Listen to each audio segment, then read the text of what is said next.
I don't mean to start this early. When I saw Eva's comment, I just cracked up. Hey everybody, what's going on? What's up, Arcane? PM Collector Boy, Ms. Roy, Satellite Sun. Eva, thank you so much for subscribing for 37 months. I like that it's a 36-month stream, meaning at some point you subscribed for 1 month, like on a trial basis, weren't sure about me, and then after that, chose to actually commit for 3 entire years. What's up, Shadows? Hi, everybody! Happy Thursday, hope you're doing well. I'm doing great. I had a lovely day today. Lovely, very productive. I am most proud of actually cooking dinner for myself, despite it just being me here. I made a chicken salad that was delicious and should keep me sustained for the next couple of days. I'm trying to make it to the weekend without eating out, because my parents are going to come visit over the weekend to do some stuff here, and we always go out to eat, so I'm avoiding going out to eat on my own, and it feels good. It feels good. Plus, I could just drink a lot. That's the easiest thing to do. What's up, 2Hit? Good to see you. Parents are visiting next week? Nice. Nice. Parent visits.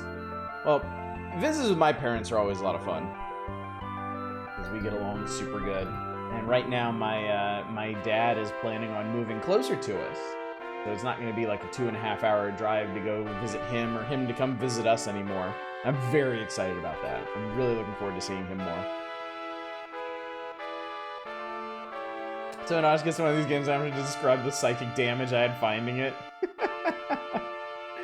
I just had the luckiest timing getting this issue the time he did. Mystery Novels fan translation was finished for all of a week before he started this issue.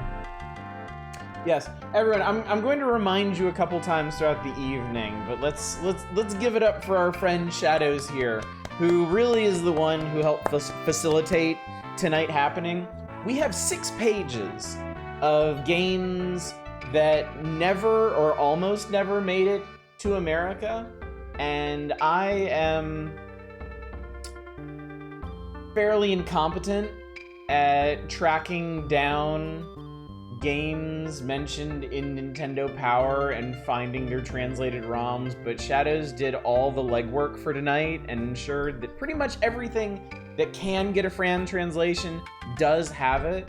So I am locked and loaded. I am ready for whatever y'all want to throw at us while we work through this feature. And again, 6 pages.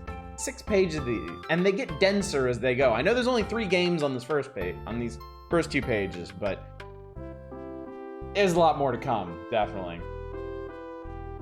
Not a single Sonic game, so it's doubly impressive. What's up, Satellite? What's up, La Retro Spiso? Good to see you. Glad to be back. Glad to see you again. It's okay. You missed a completely normal platformer in Omega Land. Nothing of any note happened there, but it's good to be back. It is very good to be back. It's weird to be back, since it's just me right now. My wife and my girls are still in Japan, looking after my wife's parents. But I'm faring well enough, certainly. Pouring some extra time into work and doing some stuff around the house here, so. Struggling not to spoil a surprise history. Played a bit of Forager again. I found the first game I've ever played. It plays like shit on 144 hertz refresh rate, but fine on 60. Oh, interesting! I have a big Chungus gaming monitor here that you never get to see because I am looking at this on it. And someday I'm gonna play Forager, so that'll be fun to contend with. We got Nobunaga's Ambition, but not the game about the presidential election. No, that doesn't make sense. I feel like, okay. The real answer probably is it was from a tiny company called Hecht, I guess, that I had never heard of before this game. I don't think they had the resources to get it across the ocean. But honestly, even if they did, I'm not really sure how American audiences at the time, because this was 1988, would have dealt with the goofy Japanese perspective on American elections. Why is Richard Simmons running for president? Because this represents the good timeline, the one we were cheated of.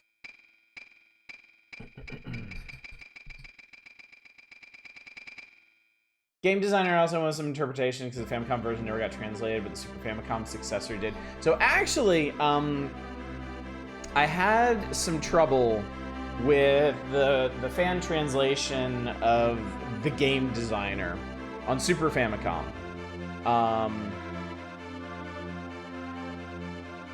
But going into the actual Japanese version of it, it turns out that it's all mostly in English anyway, so it's like, I think we can look at both of these and at the very least play like the base versions of them if y'all are interested. I do want to mention this.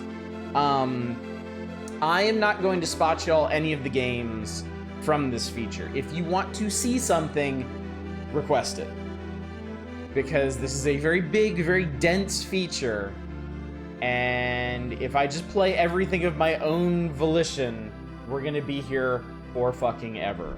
So, however, if you want us to be here for fucking ever, we'll be here.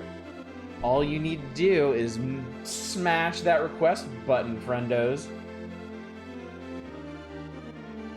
Notice how the robotic Richard Simmons deleted scene. There you go. There you go. Okay, I think we've accounted for everything on this page now. We're good. And when we do game designer, I will check out both the Famicom and Super Famicom versions of it. Hello, Manic. Good to see you too. January 94 will last forever. Actually, I forget what installment of January 1994 this is. I think it's like, this is like episode 9 maybe? No. Jesus Christ. This is episode 10. This is episode 10 of January 1994. And we're technically not even halfway through this thing.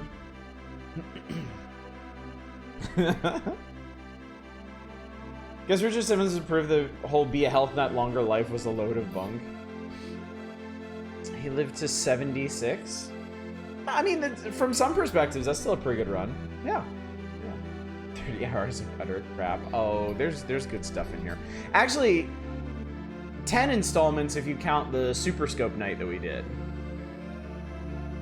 So this would be night 11. I'm not going to count it that way. The Super Scope thing, I'm considering a special engagement, but it doesn't matter. It doesn't matter. The point is, January 1994 of Nintendo Power never ended.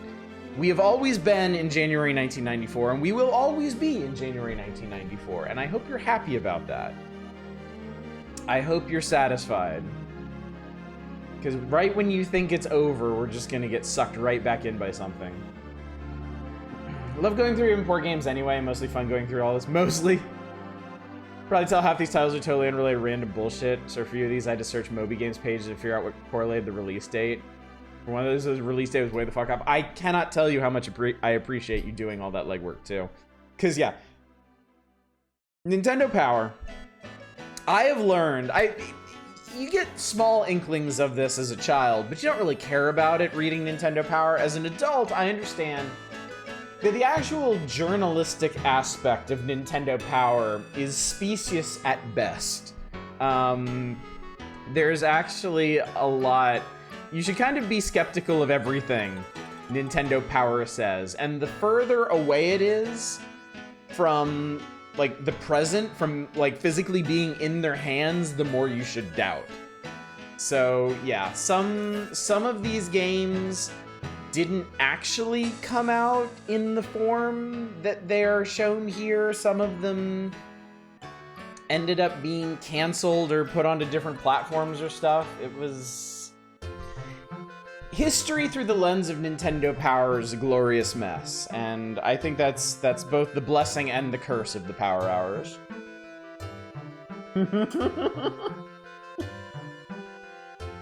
What's up, Ms. Roy? Super Scope Night, aka 4 hours spent concluding the peripheral in one good game.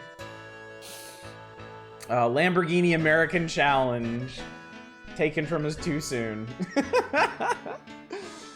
Also, what's up, Depressed Cat? Good to see you too. Yes, Nintendo Power is absolutely full of crap. Whatever their editors were doing, it wasn't oversight. I think maybe their editors were just writing these features on extremely tight deadlines and just praying nobody would call them on their shit, which I guess nobody did. 1994 actually lasted 12 years. If only there was some sort of lesson to be learned from that observation. Ah, well, at least all media sources are completely unbiased. Reaching a milestone either tonight or tomorrow, probably tonight when I do, I will share. Ooh, nice. I'll look forward to that, Manic. That will be exciting. Speaking of milestones, we're here. We should enjoy it. So I will cut the chatter down a bit so that we can get into these games. I suspect one of these games may arrest our attention for a undue amount of time. But just in case it doesn't, better to get in as many games as possible. So let me talk about the schedule real quick. What's coming up in the week ahead for us is pretty straightforward, really. Tomorrow night is Variety Night, and I'm going to be playing a pair of games that I picked up during the Steam Summer Festival. Rather indie games. One of them I talked about streaming before and didn't get around to it. I'm getting around to it now. And the other one is weirdly related to it, despite being a very different kind of game. Anyway, tomorrow night will be really interesting. I promise you that. It'll be a good time. On Saturday, I'm pretty sure we'll be right back here. There is no way we are getting through 6 pages of this in a single night. Or 2 nights, I would say. Or 2 weeks, probably, but... Music a bit loud, I can fix that. I can turn that down just a touch. There we go. No stream on Sunday. I don't stream on Sundays. And then come Monday, we are starting Wooden Ocean. I have decided to throw myself bodily into a mysterious indie game that I have been low-key obsessed with for years at this point. It is bizarre and impenetrable, and we are going to try and make some sense of it together. So, possibly one of the most mysterious games we will ever stream on this channel, and I'm very much looking forward to it. Was there ever an instance of a game developer canceling a game release and putting on a Doom console, like say Jaguar or 3DO? I don't know, because I'm really not familiar with those platforms. So I couldn't tell you. I was a Nintendo kid through and through. I'm still learning about the Sega libraries, honestly. We aren't getting through 1 page in a single night. I mean, I'm kind of hoping that's the case. I'm thinking, here's my expectation for the evening so that y'all can make fun of me when it doesn't happen in whatever way.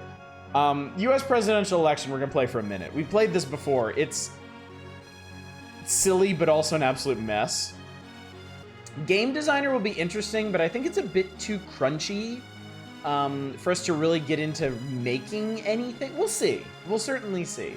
But I think probably what's going to happen is we'll play both versions, the base game a little bit, and then mash on some things, mess up some of the enemy sprites or actions or whatever, and then move on. Mystery novel, I think there's potential there. If it's not too slow of a burn, I think we can spend a lot of time on that. If it's interesting. Crunchy needs some pizza. So yeah, that's how I expect tonight to go. Kind of skate through the first couple of games and then get stuck on mystery novel, but we'll see. So you get a fun fact with mystery novels as dev story is legit funny. One of the Dragon Quest devs was trying to get a date with a girl and learned that she didn't play video games but liked mystery and horror books. So he directed this project to impress her, and then accidentally started Chunsoft's horror visual novel line that ended up resulting in series like Danganronpa. Oh my god. That's amazing. That's actually super cool. I love that. Oh, now I'm even more excited to try this. It was a literal labor of love. Just decided to stream Take on a Wet Woody. No, yes. Oh, good. I'm glad you're excited for Wooden Ocean. I think there's several people excited for Wooden Ocean. I hope it holds people's attention once we get to it. It is very strange. If you're curious about what we're getting into, I did stream one night of it several years ago. You can look it up on our YouTube channel, which is linked below. However, the game is in a constant state of update. It's not early access, but since the developer first launched it years ago, they have been doing constant, consistent, major content updates to it. So it might not even, honestly, it might not even resemble what we played before. I'm just, again, low-key obsessed with this game. I have to know more about it.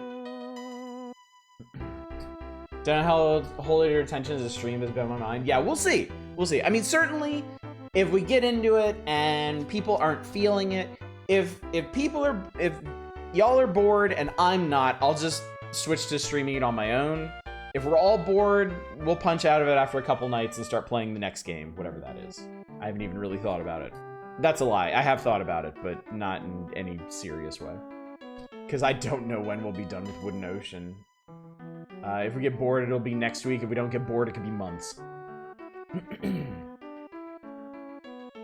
About this game, you're reading something that makes you want to play this.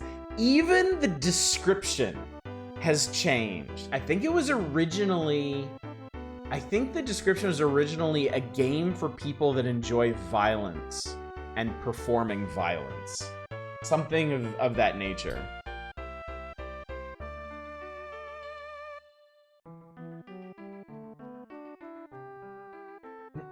Silly but an absolute mess is also an accurate description of actual US presidential elections. Boy, howdy, is it ever. He's also inspired by Sweet Home in particular for the horror theming. I want to see you stream Garage. Garage is on a personal list of mine. That is something that I do actually want to do. So PM Collector Boy, hang in there. We may get to that sooner than you think. Even a crossover teen mystery novel in Danganronpa? Interesting. I'll stream to even 0 viewers. Try me. I won't do that. I won't do that. I certainly have a vested interest in maintaining the health of this channel, and it's gotta be something really special for me to purposely tank viewership just to stream it. There are very few games out there that I'll actually do that for, because there's so many games that I want to stream that people will actually come out for. So yeah, don't worry about that. Watch a 3-hour deep dive of Wooden Ocean on one lazy Sunday afternoon is quite a thing. And then you told us it keeps getting updated. I'm like, wait, what? Yeah. It's apparently not even close to being done. Like, the current content is up to like chapter 6 or 7. And the developer has committed to doing at least like 10 chapters of content, so. Yeah. Also, good evening, Deep Thought. Good to see you. And anybody else lurking around out there that I didn't say good evening to? Good evening. Glad you're here. Glad we're all here together. Let's talk a bit about these games, and then let's crack into them. Since this is the Power Hours, welcome back. It's been a while. Let's see what the magazine, the hallowed magazine, has to say about each of these before we dig into them. Before we get in there. The Council of the Dev didn't give up. Man, I really like the Council. That would have been a really interesting game to stream. I suppose I could stream it again. I could just play it a very different way than I played it. I enjoyed the Council quite a bit. Got a movie adaptation called St. John's Wort that actually got fully dubbed by, I shit you not, The Asylum. Oh my god. That's awesome. Council goes off the rails, but I love the way it goes off the rails. It goes off the rails in the funniest fucking way. This is a decent estimate of US presidential election because none of these people are frothing the mouth and spouting obscenities. Well, let's see what Nintendo Power had to say about it in the halcyon days of 1994. Well, first of all, welcome to games that never made it to America. That won't be entirely true for all of these because we live in the future, in the year 2024. And some of these games did eventually crawl their way across the ocean. But not all of them, and certainly not most of them. Although games are now being developed in many different countries, in the early days of the video game industry, they came almost exclusively from Japanese designers.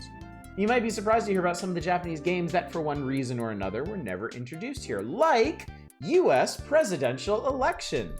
Many people in Japan are fascinated by the US political system, so much so, the one company actually produced a game based on the 1988 presidential campaign. The game helps to sort out how our sometimes complicated...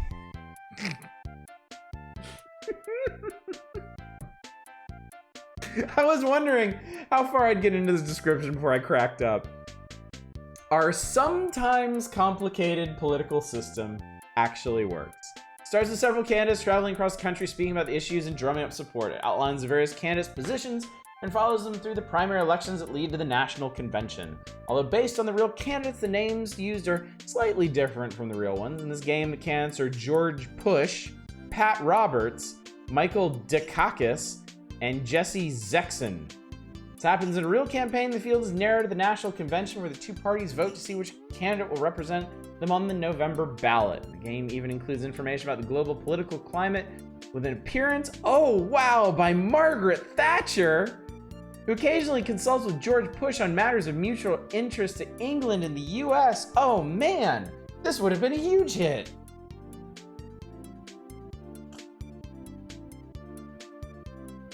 I wish they made a modern version of a US presidential election that has Chinese CG models, and that would be amazing.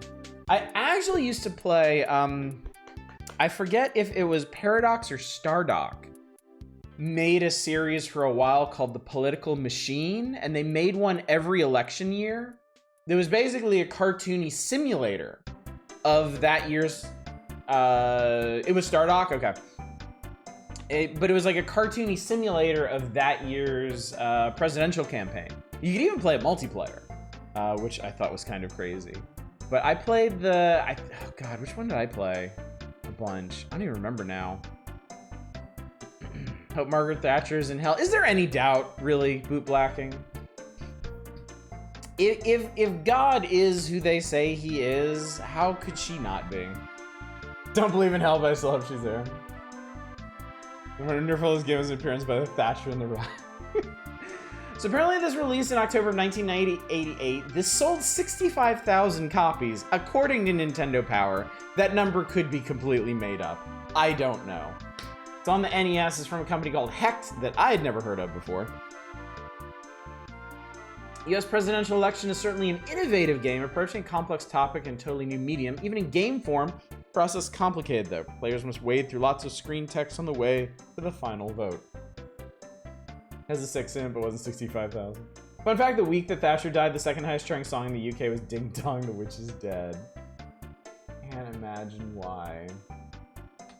Alright, let's do this.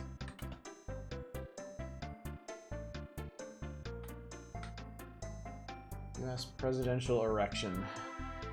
Wait, that's a different game. So definitely they should have a spot next to Reagan. Yeah, I hope they have a duplex down in hell for them. One of the deeper circles. It's only fitting, really. Make the same damn game every 4 years and delist the older versions every time the new one gets released. Oh, you're talking about Political Machine. I didn't even realize they were still making them. I figured everybody kind of punched out of those once Trump entered the scene. But I guess I was wrong. The Japanese name for this is America Daitouryou Senkyo. If for whatever reason you want to track this down of your own volition, I would not suggest doing that, and I think you'll see why in a minute.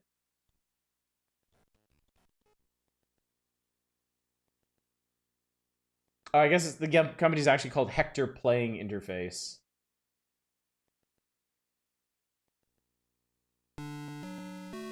Pretty sure US presidential election is the name of this Biden-Trump meme shift. Let's start. Select candidate. So we got, in the Republican Party, we've got Bush, Marge, and Robbie. In the Democrat Party, we've got Mikey, Jack, and Sue with a little heart. Let's see their profiles. Well, there's Bush from Texas. VIP now. He's a WASP. I guess he likes trade or something. I don't know. There's Marge. She's a senator. She's anti-Japan. Iron Lady. Hang on, wait, time out. Hang on.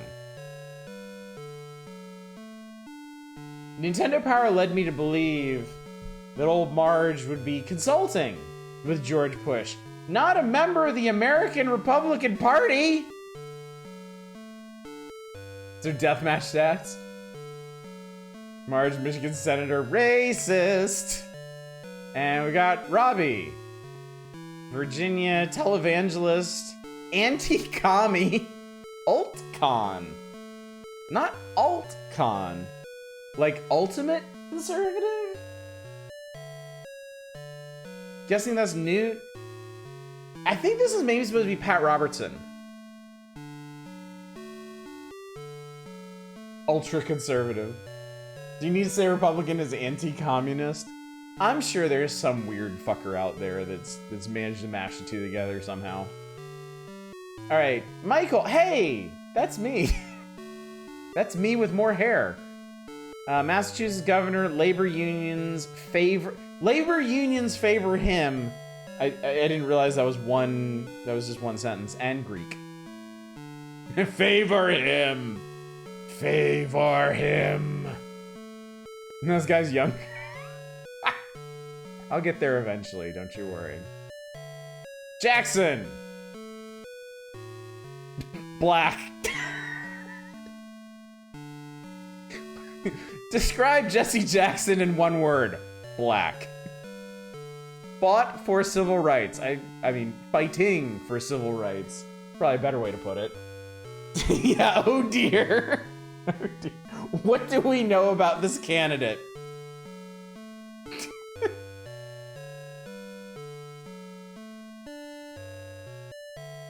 Oh my god.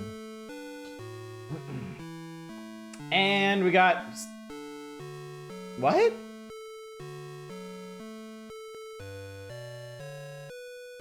How? What? We have Sue from California, farmed Japanese.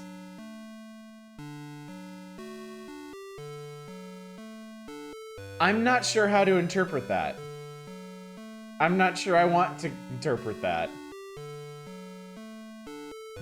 California farmed Japanese? What does that mean? Conservative or convict? Take your pick, really. Oh my god. Okay, anyway, well, I think Sue is obviously our safest option here. Yep, let's farm for Japanese. Yeah, this is very okay. Don't you worry. Please pick staff. Oh boy. I wonder if these are based on real people. No. No. Alan Goodpolster was an agent. Agent of what? I love all the candidates have blood types because Japan. That's probably the key to beating the game, is creating like the right party with matching blood types or something. Alan was based on Phoenix, right? So it was meant to be the Japanese prime minister at the time, Nobuo Takeshita. Cute. Okay, I like that. Alan, aka Dio Brando. Who else we got? Scott, Fiscal State Department. Okay, first of all, there is no Fiscal State Department. Republicans being blue was the thing until the 80s, if I recall, which also makes sense because leftists are associated with red, like socialists and communists. You know, it didn't even occur to me that switched at some point. It does make sense. But that's funny to think about. That guy is a robber baron. Blood type O, very important. In case we need a transfusion. I love this anime old man ass expression. Treasury or state, take your pick, yeah. Ryu's blood type O. Reese is listed as Democrat and also Khan is part of the Liberal Democratic Party, which is center-right, so he's a conservative Democrat. Okay, okay. Well, shit, I think he'd still fit right in. Base which I remember was in the 2000 election, someone at CNN or something picked red for Republicans, stuck ever since. That's crazy! That is absolutely nuts. I had no idea. I should go back and look at, like, electoral stuff from, like, pre-2000. Might unlock some hidden memories. Very interesting. Oh my god, Penny. Penny is a polylingual TV rep. I mean, obviously pure of heart. She looks kind of like Milia from Guilty Gear, if you ask me. Republican? I don't know. Oh, TV. She's a Republican, but only on TV. Maybe it's Inspector Gadget's niece, all grown up. Fans to be dropped off the Brooklyn Bridge by Norman Osborn.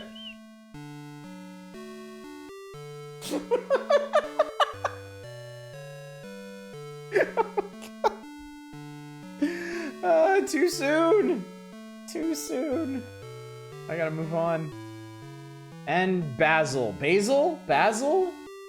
He's well informed. You can tell because he has glasses.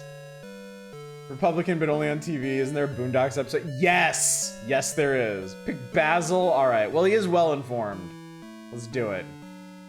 I'm sure Basil has our best interests.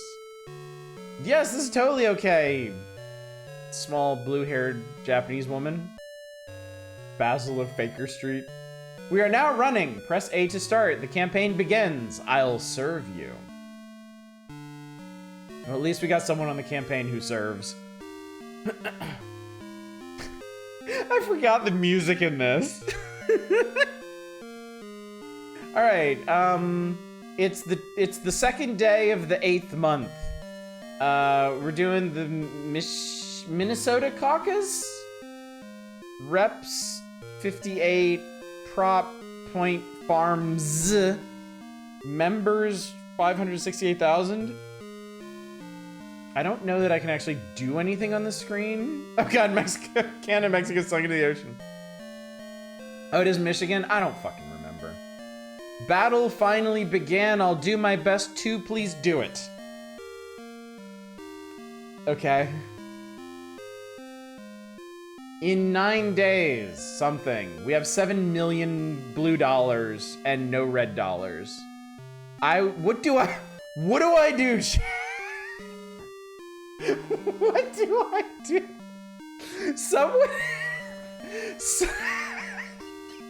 Someone screen clip this and just get me Basil's head with what do I do? I need that. I like to do a little ETC every morning. Let's do policy. Our policies are Earth, Defense, Econ, Social, Japan, and Foreign. I think it's adorable that they separated out Japan and Foreign. I feel like we should focus on Japan. Japan, import, item dumping, limit farm, trading, customs, whaling, capital, and defense. Is Japan big ticket item? No, absolutely not. No fucking way. Remember, I recall Social having a really funny list. Let's go look at that. Let's take on whaling. Actually, since I can go in and go back, let's see what all of these are. Let's see what Earth is. Earth, we have resources, nuclear power, smog, rights, immigrant, just one. There's just one in 1988. Guns, AIDS, and cigars? Oddly specific. I did not realize the Earth was so concerned about cigars. This is just one that so many people pissed off. Sad but true. Def, budget, military, arms, probably nuclear tests? Star Wars? I love Star Wars. Nicaragua, nuke usage, and Cold War. What is nuke usage? Is it just yes or no? Among Us tests. Rip usage. Oh god, alright. Economy! How's the economy doing? Taxes, grain subsidy, space shuttle, budget, welfare, buyer safety, farm prices, and IP? Was anybody talking about intellectual property rights in 1988? Nuke usage is why Canada and Mexico are in the ocean in this America. All right, here we go. Social. I see Jesus. Oh my god. All right, so we have Jesus morality, Jesus education, U.S. education, bussin', brain death, porn, abortion, and somehow Earth returned. I think you should run on a porn docket.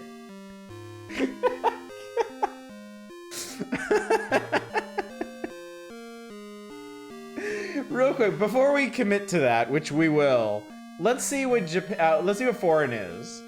We already looked at Japan. Countries. Oh, so it's actually countries. We've got car imports. Oh shit, apartheid. Iran. Kokum? Kokum? Kokom?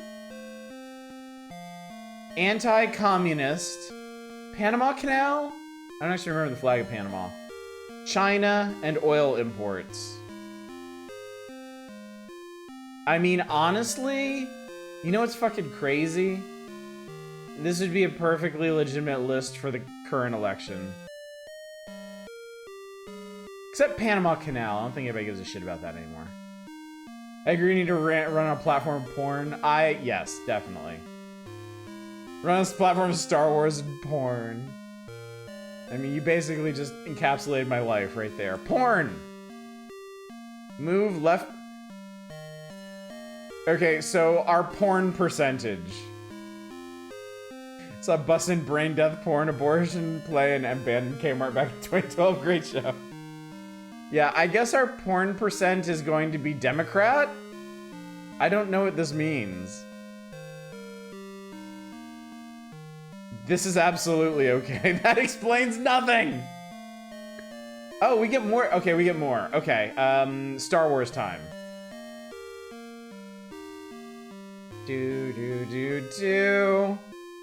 I would like to be a Democrat in Star Wars issues. I think that means you like the sequels. I think if you're a Republican, you like the prequels. Oh, I think we get to do more. Okay, what else? What else? Also, good evening, Peach Girl. Good to see you. I see you there.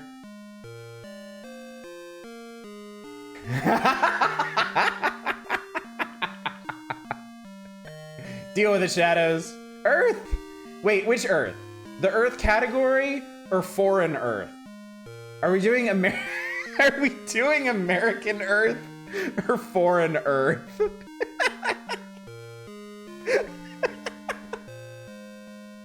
Yes, actually, the reason Star Wars is on there is Star Wars was Reagan's like space defense program, which was total bullshit, but a great way to funnel money into the military-industrial complex.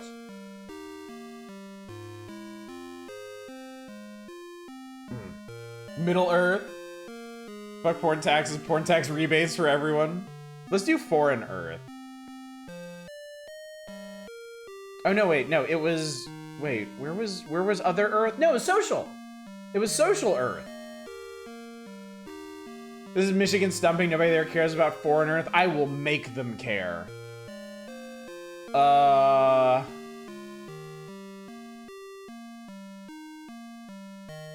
Okay, so now it's Be Jesus America Death of I can't read that kanji.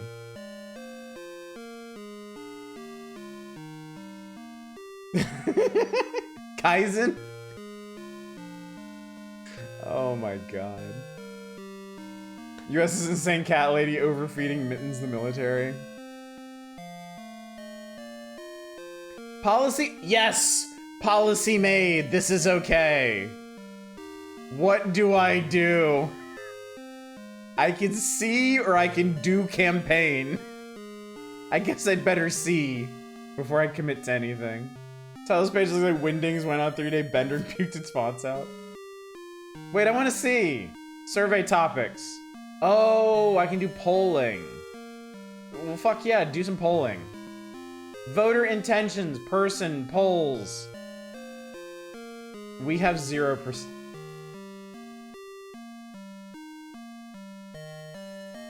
Currently, anyone is winning.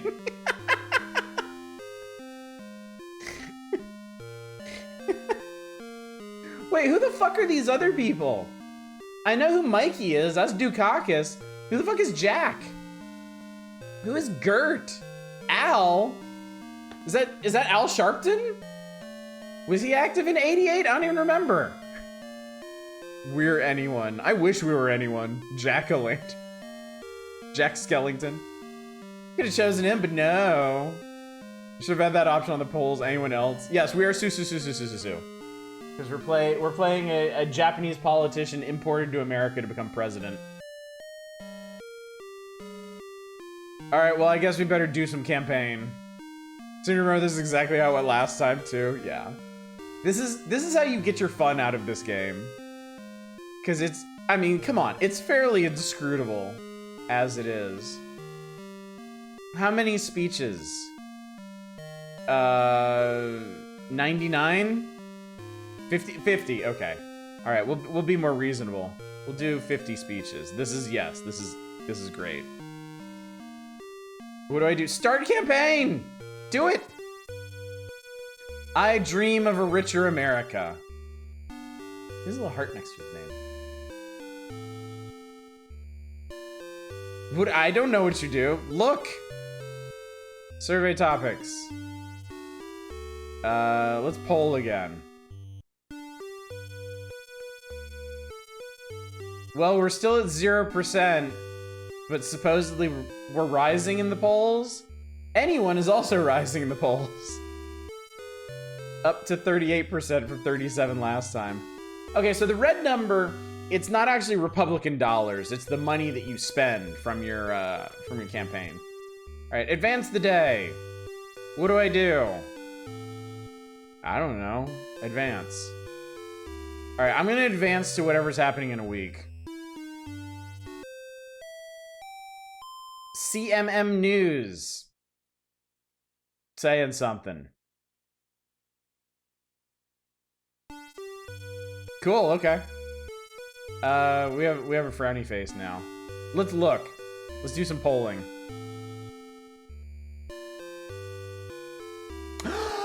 We're gaining, chat! Sumentum is real! Don't believe that was a whole sentence. There may be some corruption from the translation patch. I don't know. Do a data survey? Okay. Let's see what a data survey does for us. Explore which issue. I like it. Check week, industrial buildings, agricultural output, oil industry operations, or wages. Whatever VB is, C is doing it. All current viewers have voted for you. Well, I think the agricultural output has an eggplant emoji with it, so I'm going with that.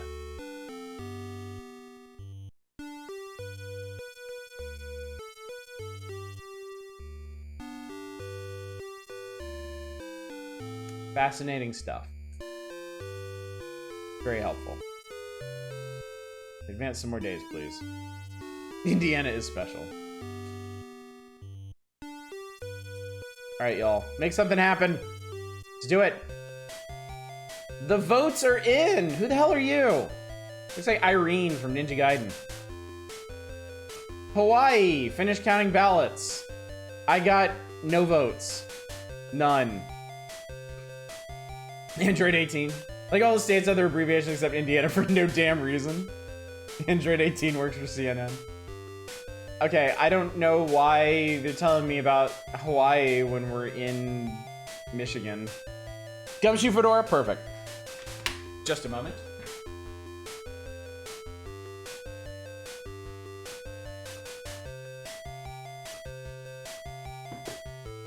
There we go. Perfect. I feel much more prepared for this now.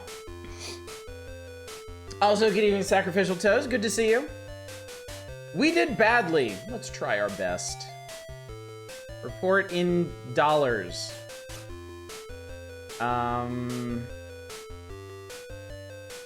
We spent 17 on... I think that's thousands of dollars. Or tens of thousands of dollars. So I think we spent $170,000 on surveys. We apparently got a bunch of indie donations and government aid. That's cool. This is okay? No, but whatever. Did I mention last time I looked at the local races, there were at least 2 Fedora guys on the ballot? No! Oh my god.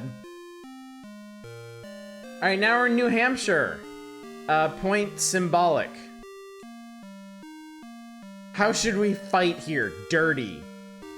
Can we fight dirty? Oh no, he wasn't actually asking. What's ETC? What do I do? Don't run. Don't run. There will be 0 lean delegates. Is this okay? Yes. I think I just gave up. Yeah, I just gave up. You can just skip states. We got under 15% in 2 states and have no funding. We must abandon this now. We can try next election. That's okay. We were just a spoiler candidate for Mikey. I'm sure he'll do great. I like Mike. Put that man in a tank and you are set.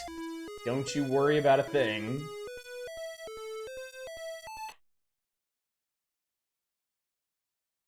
Anyway, that was the awe and majesty of US presidential election. God have mercy on your soul if you ever try to play it yourself. Look how sad you made him. Look how sad trying to be president made us all.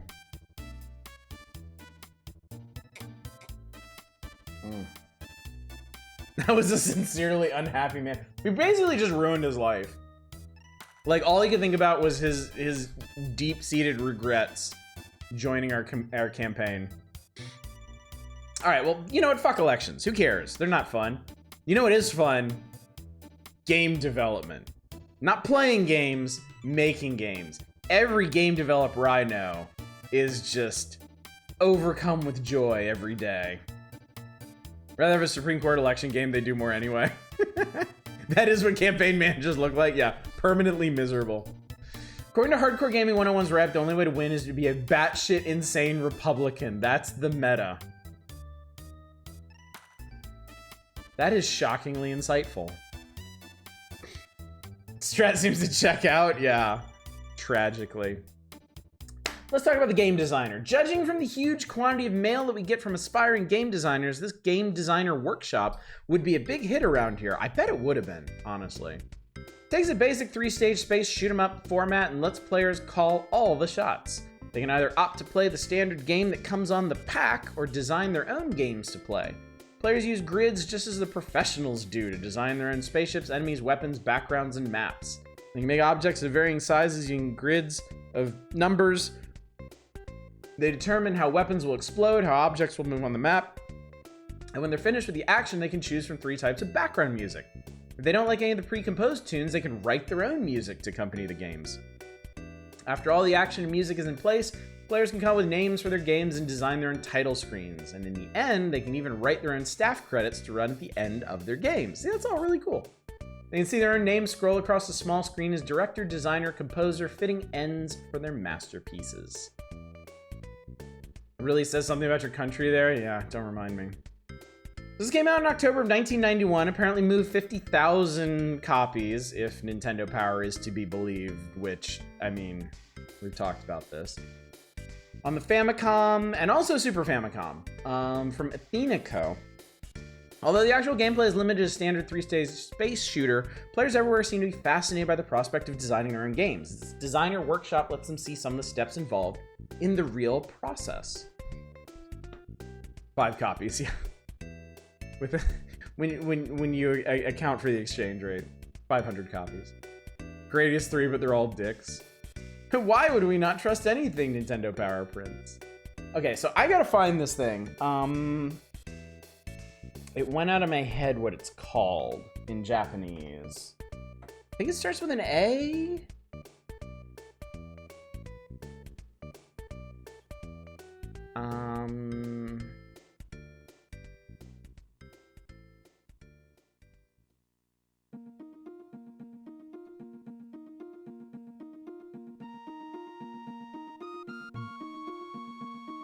Dezaemon? I think that's...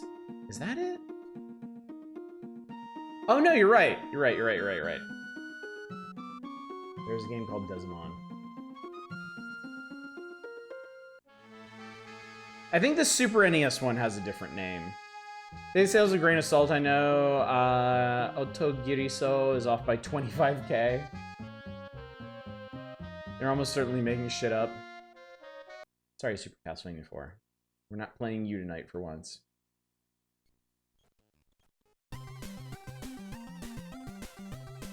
I'm not sure this is it.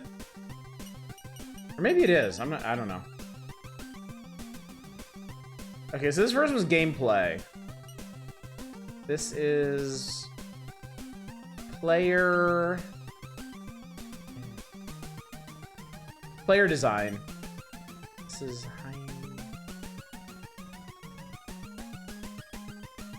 Kaite, Tsukutte, Asoberu, Dezaemon. Oh, okay. Background data design.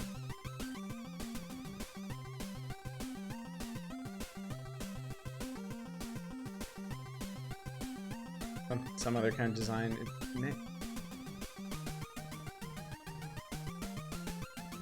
I forget what that first katakana is. Title design.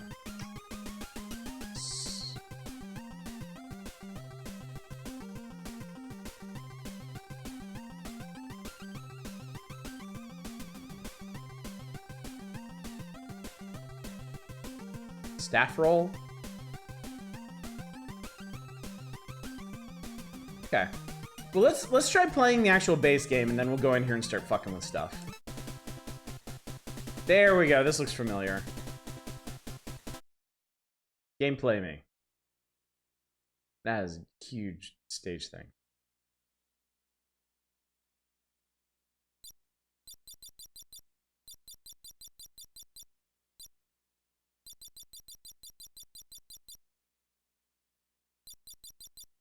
Nothing happens.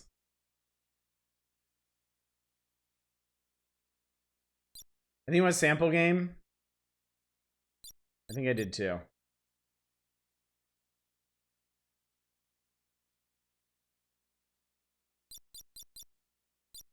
I do really suck at this game, don't I? I also don't know how to reset it. I think I'm just gonna have to mash reset.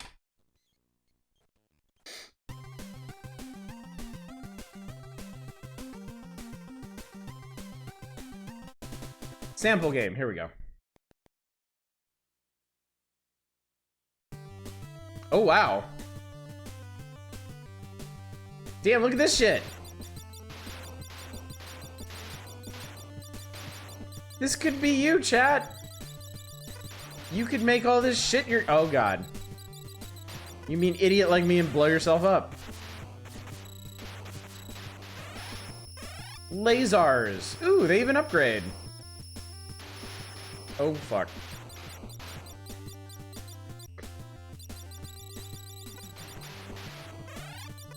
Wow, you get options in the... Oh, cool. Oh, wait. The options are themselves a power-up. Shit. V is apparently your base weapon, so I'm just back to square one. I think I lost. And the artist invites us to ask ourselves, what is shoot 'em up if there is nothing to shoot? The emptiness of the void is what awaits as we follow our violent tendencies into pointless forever war. Edit mode. Oh, and then this is, okay, this is where you edit everything. Okay. Wow, okay, cool. What are you doing to me? Jen, health so you can get hit more than once.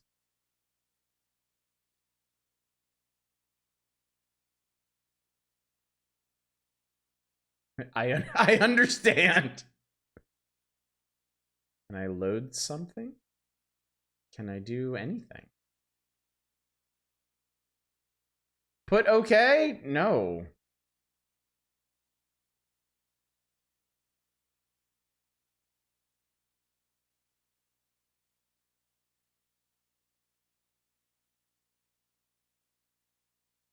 I'm not sure what's happening here. Exit okay. No, do not save that. Are you kidding me? Oh god, submenus.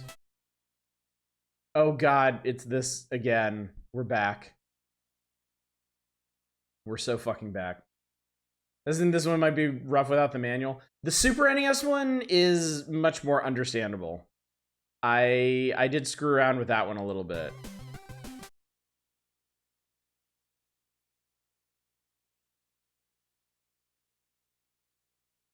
Like, I don't want to color the grid. I want to, like, actually draw stuff on here. I don't know why it's acting like this. Be an excellent place to have Basil's sad face and overoddish with the words, what do I do? Oh, there it is. There it is. There it is, chat. I don't know what I'm drawing, but I can draw something. Let's just do, like, one of these. It'll be weirdly off-center. It's fine. Okay. Instructed. Your sperm. What does your sperm look like? Don't answer that. Yeah, you can definitely save that. But okay, yes. Oh, this is how you animate things. Okay. Okay.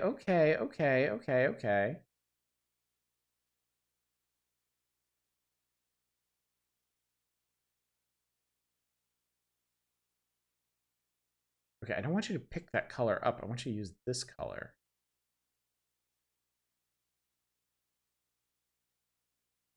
I don't know what I'm doing. How many frames of animation does it give you? It looks like 4.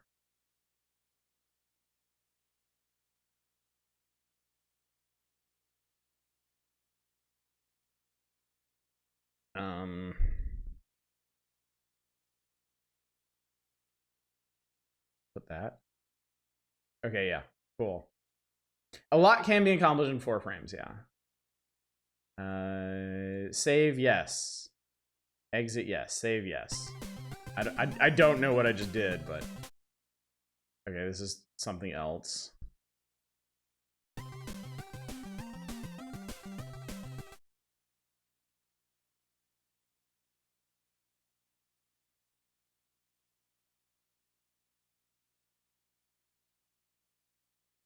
Maybe I can, like, load things in? Yes. Ah, okay, okay. Oh. Oh, what? I had something cooking for a second there.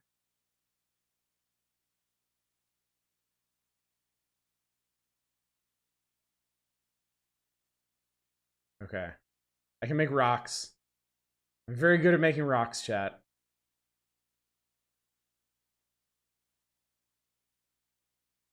Look at that. It's like a rock spaceship. Save that, yes. You can pay $60 to fuck up a perfectly good game. So that was the map. I don't know what the hell this is. Emenes.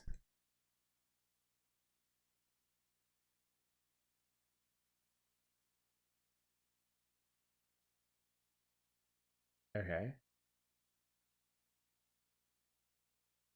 Save that.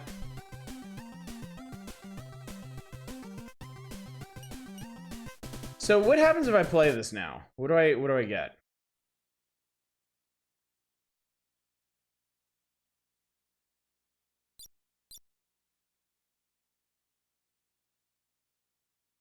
Okay.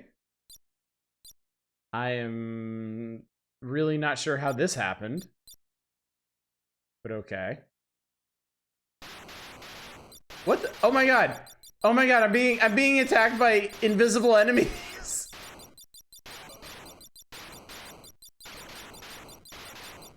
This is a nightmare.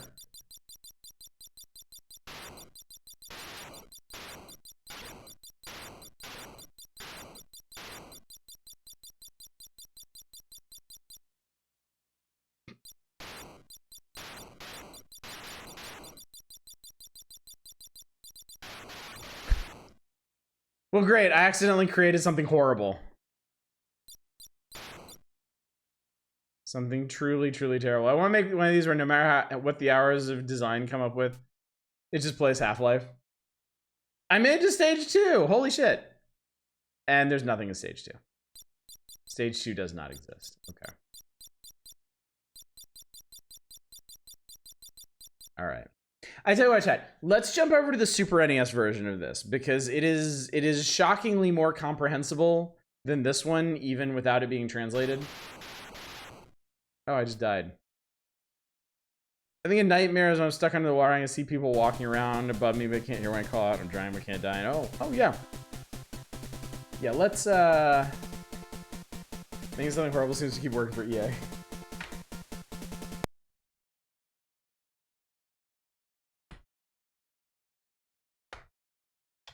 Alright.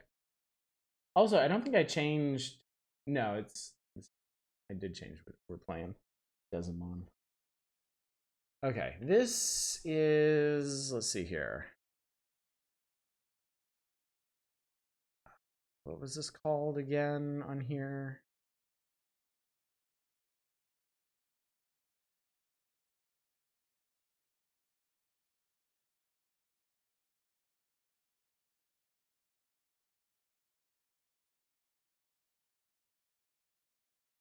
We made abstract art. Somebody mentioned what the Super NES version is called, and I forgot.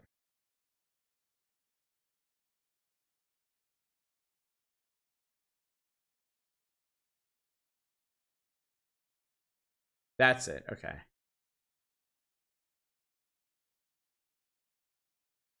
There we go.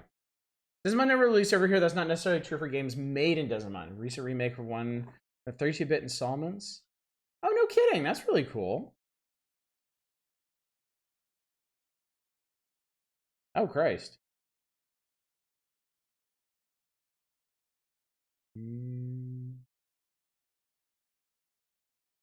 So wait. Hang on. Did they keep making Dezaemons then?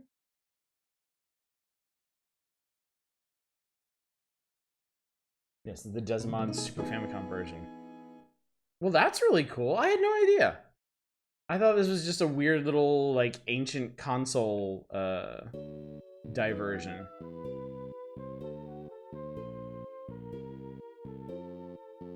Okay, so let's do some gameplay.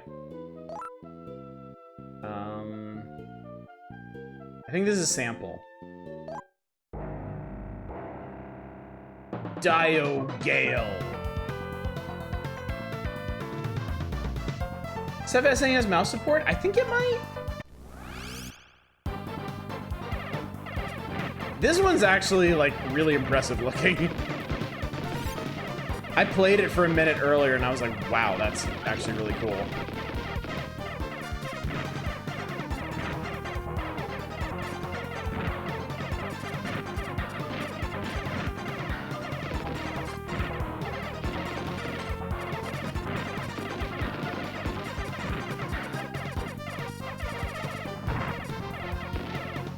Music is very Mega Man. Whoa, that's neat. Oh god, blue is just all the missiles. That's great. It's also Dezaemon for the PlayStation. Dezaemon Kids? Dude, I had no idea. This is so cool.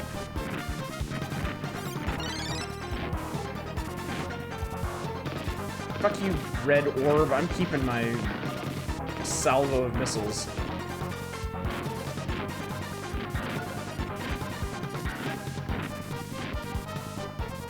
Wow, there's birds. I feel like you could almost make a Raiden game in this. Maybe better off playing the kids version. No, I don't want the green shit. Fuck off.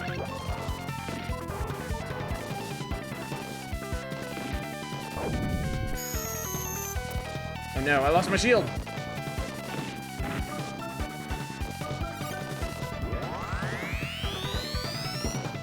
My bomb's pretty cool. Oh, I did it! Chat, I'm gonna level with you. This is actually a better shmup than some of the actual SNES shmups we played. James, a vertical scroller, I wonder if you could change that. I seriously doubt it.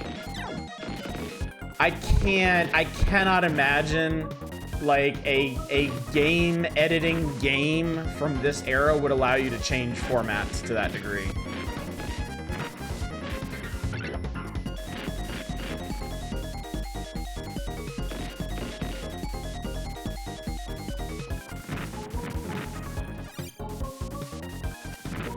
Just rotate everything 90 degrees. You and I both know the math is more complicated than that.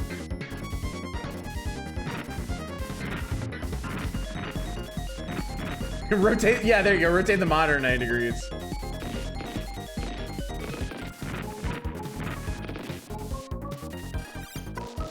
Make Ace Combat in this? That would actually be pretty badass. There is no Ace Combat shmup, is there? There's just the 3D, and I mean like a 2D shmup. There's just the actual Ace Combat games, right? Because man, if there was ever a series that cried out for a demake, I feel like that's it.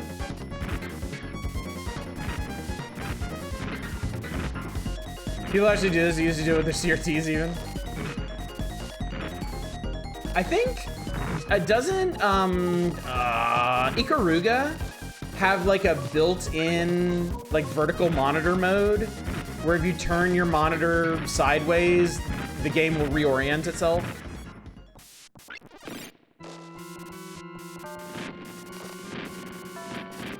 Sure does. Yeah, I've always wanted to try that.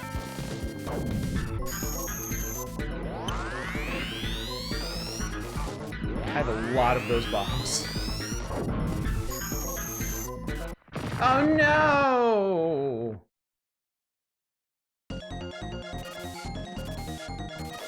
Okay, you actually get to keep some of your upgrades when you die. Though I imagine you're allowed to define that. I could probably make an idiot baby shmup for myself where you don't lose anything when you die. Oh shit! You can actually use your bomb to counter their attacks. That's pretty wild.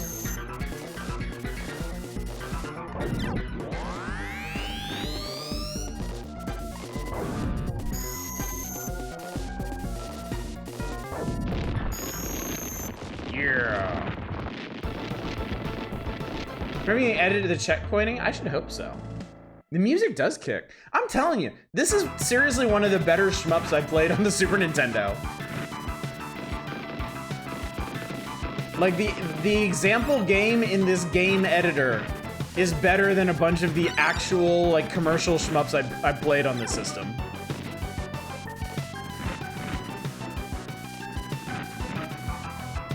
Yeah, it's functionally a demo. I mean, look at this. This is great. Visually, this has more detail than a bunch of the ones we played.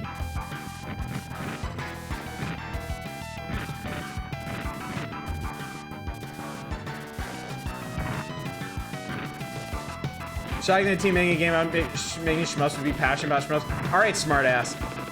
It's one thing to make a shmup. It's another thing to make a shmup editor and then make your own shmup in it. You're basically designing two games on top of each other. That's a lot of development overhead.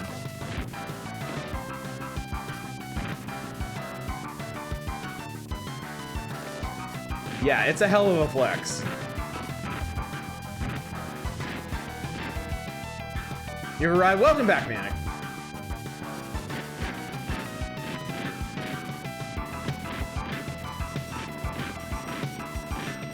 Oh. It's things that are immune to shots. Whoa! Oh, we're getting bullet held.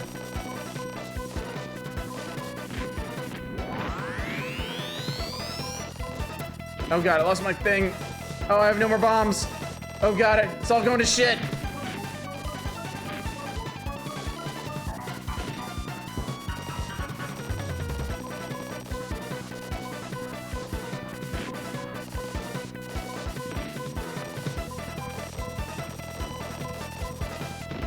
Actually, it seemed like their pattern didn't change, so I could just park my ass there.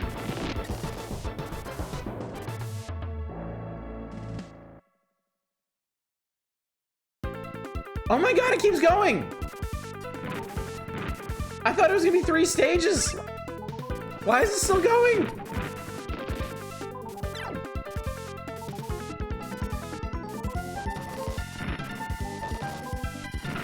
Yeah, I'm going to ship for finding space.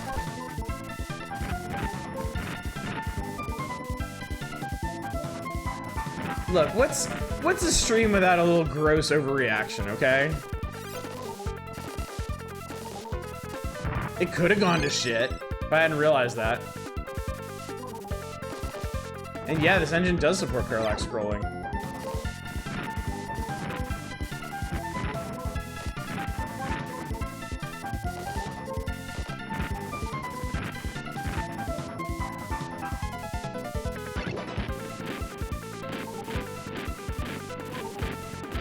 Reaction to your grossness are all within reason.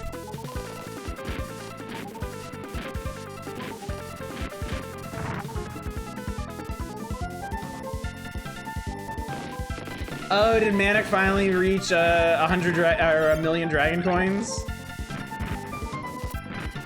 Damn. How about that?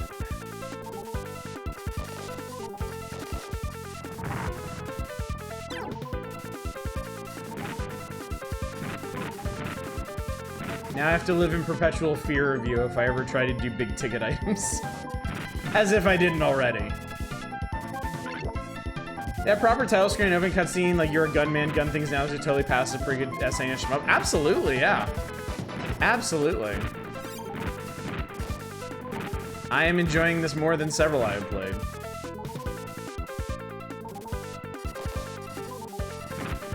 Hell, this weapon, like this missile weapon, is actually a lot more fun than most weapons in most shmups. I really enjoy it. Oh god.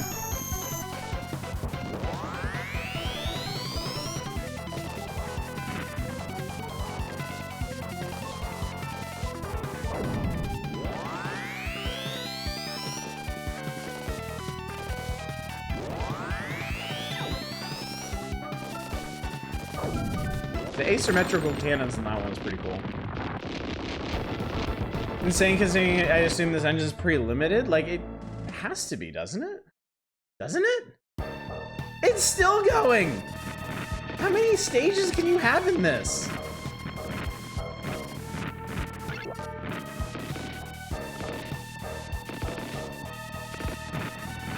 Like, the Famicom one, you could have 3 stages. I know that. Assuming Nintendo Power is to be trusted.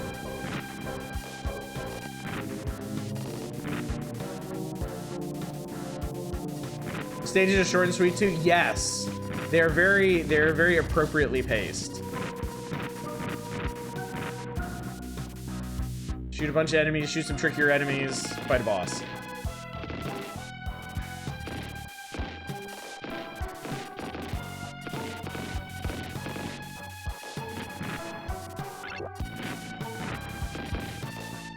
Also, speed power-ups don't seem to be stacking past the point of reason. I appreciate that. Where's the bio-horror level? That is a good point. That is a good point. Although we have reached relatively high speed, like, dodge shit level.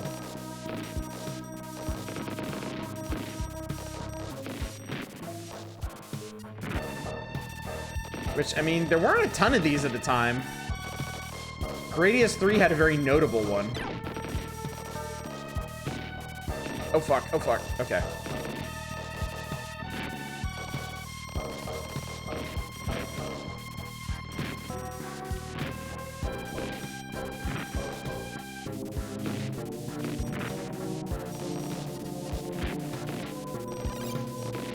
I don't even know if picking those up is doing anything anymore. I might be maxed out. Can I layer shields? I don't think so. Oh! Oh, this shoots big projectiles, but you can shoot them. That's cool. Oh, I lost my shield. Fuck. Beam this guy to death. Oh, I'm out of bombs. He is out of life. Fuck you. Kimmy would have loved this. I would have been obsessed with this. I would have been absolutely obsessed with this game. Stage 6!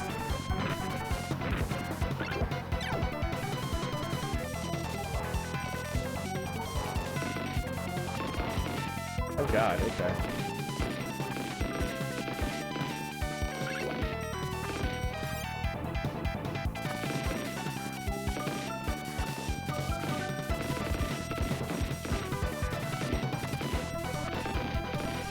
Oh no, I accidentally picked up a different weapon. Actually, this weapon kind of slaps, that's fine. Let's stick with this one for a while. This is like the homing weapon from Gunstar Heroes.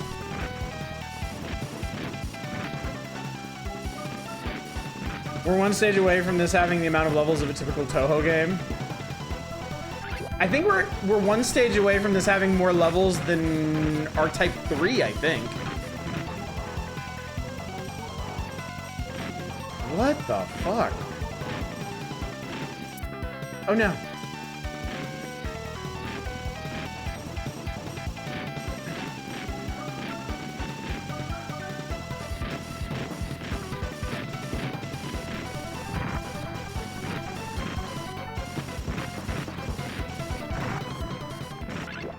Oh god, everything's going all Willis Nillis.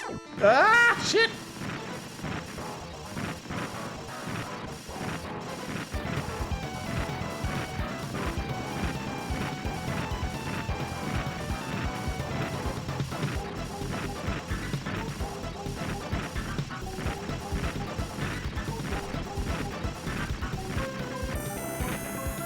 Oh dude, that bomb is awesome! That's really cool. Oh no! Yeah, I think the trade-off to the green thing is it doesn't actually do a lot of damage. Kind of like the purple beam from Raiden. I was actually gonna pick up the red one.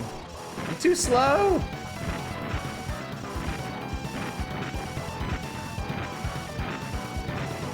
I think you just kind of wiggle back and forth. You might be okay.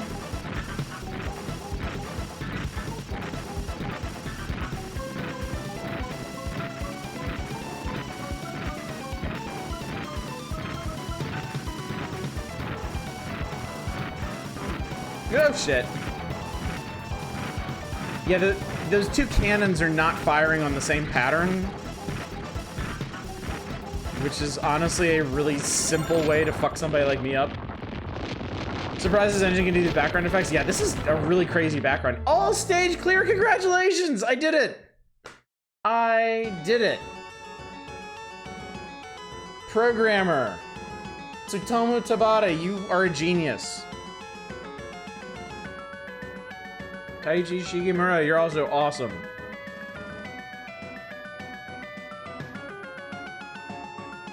All these people are awesome. I win! I did it!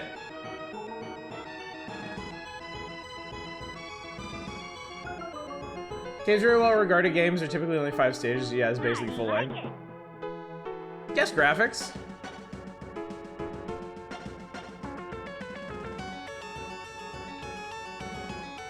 Good job, Athena. Well done. Yeah, God, that was super cool.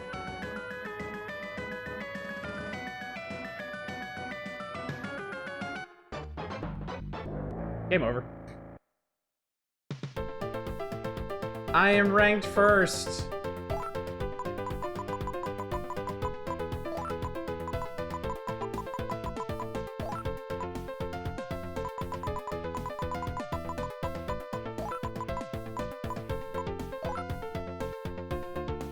Bubsy. Yeah, let's ruin the game.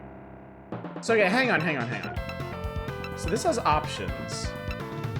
Level normal. Oh, it has difficulty levels. And you can set when you get extra lives. Interesting. Okay, so if we edit, here's the art. My ship.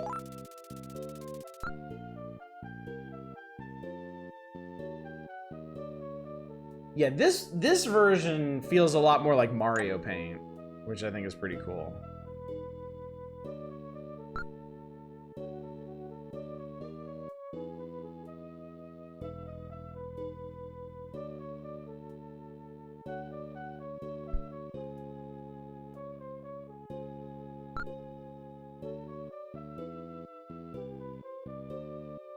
Yeah, even has SNES mouse support like Mario Paint.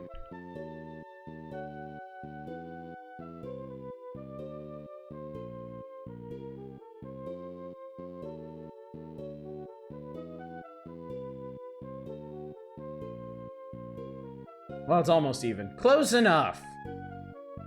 Close enough for me.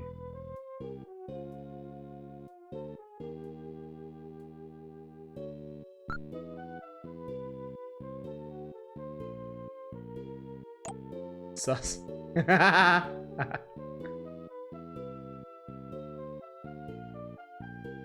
should make these a little bigger.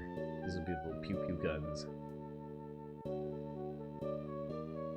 Ironically, one of the coolest things I learned about in a while, thanks to Nintendo Power. Yeah, seriously. I remember being fascinated by this when I saw it in Nintendo Power, really wishing it came out here.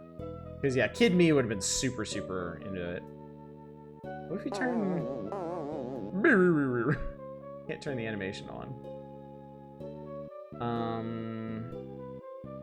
Where's... What is this? Oh, is this like Hitbox or something? I don't know what this is. I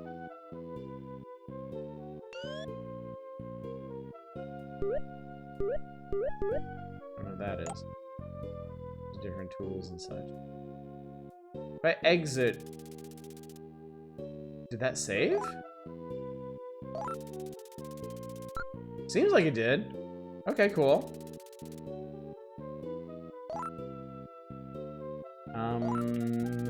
The shots? Wait, fire? Wait, what's going on here? Hey, hang on, I'm really curious. I'm really curious. If I play my game, what happens? Is it gonna have that dopey little ship in there? Please say yes. Aw, nuts. Okay. I guess I didn't commit anything.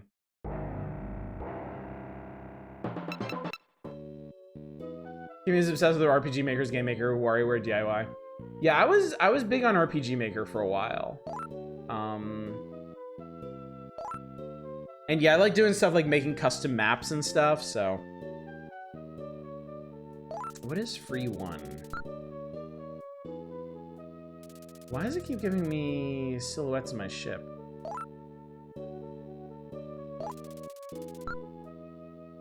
Oh, so okay, this is... Oh my god. Hang on.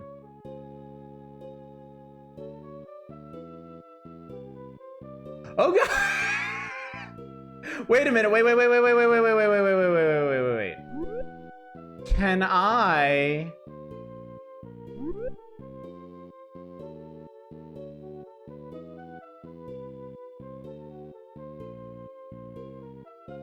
Can I do that?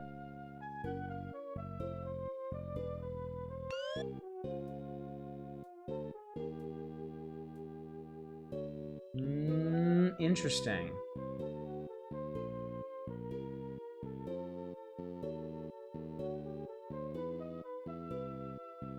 Hang on, if I...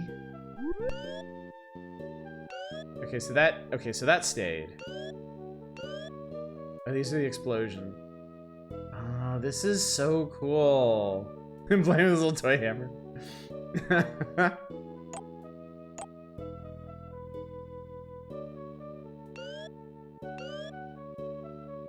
Title. I love the little finish line. That's so cute. That's so cute. Bugs. What the hell is this? Oh, you know the flying thingies. Cool. Oh, that's the boss. Okay. And then this is... Wow. That's so cool.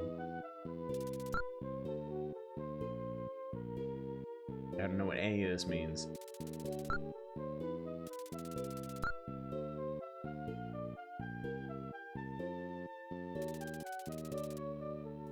Okay, so my question is, did I now officially fuck the game up? The little green alien dude is like loading, is really cool. Yes! Look at my big goofy ship now.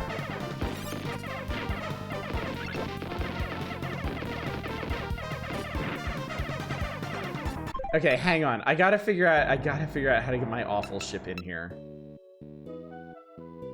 Looks like a turtle. I know. I wanna...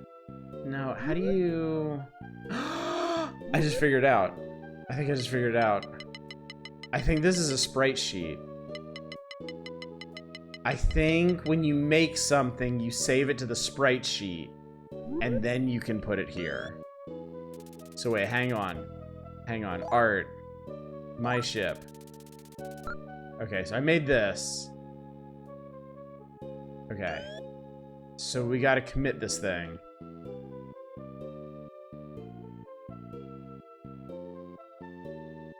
That's it. That's how, oh, that's how you do it. That's how you export shit. Except that's gonna be too big. Right? So... Maybe? Let's find out, actually. Let's find out, let's find out. Management training we're hosting is created a new account for the computer I'm using right now, and I already know what the password to her account is.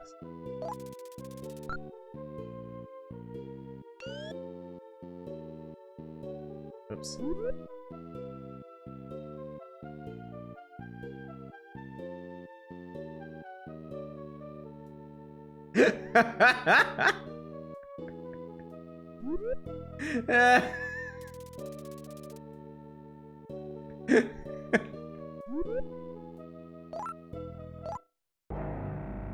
So I'm not making it something more secure for them. Oh, I'm sure they'd love that.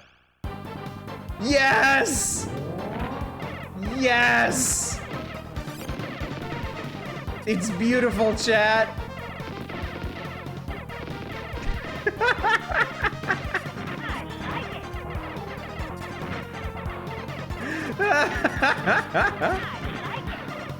Graphic design is my passion.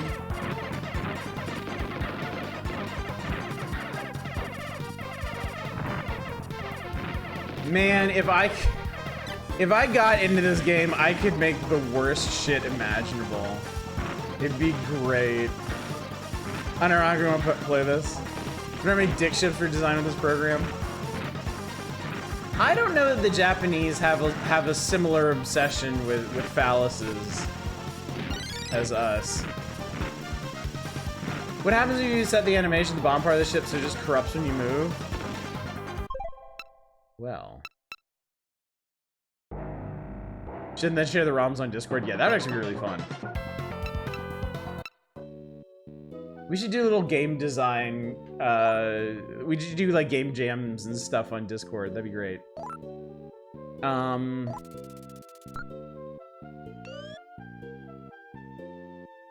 what if...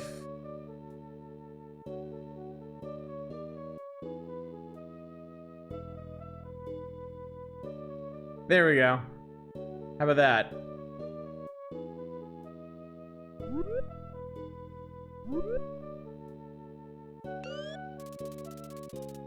This is so much fun.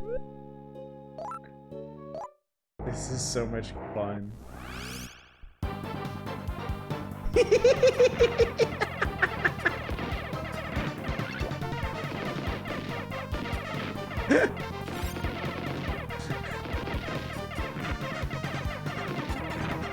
Oh, the simple pleasures in life. Okay, hang on, hang on.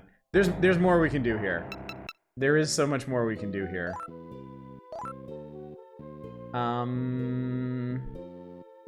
Oh, okay, so these are different templates. Okay, I get it. I get it now. I get what all this is.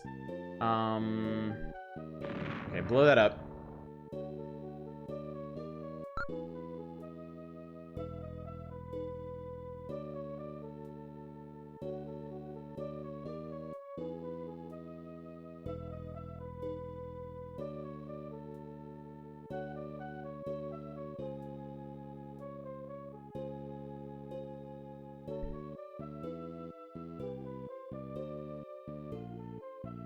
Oh, that's not enough space. Shit.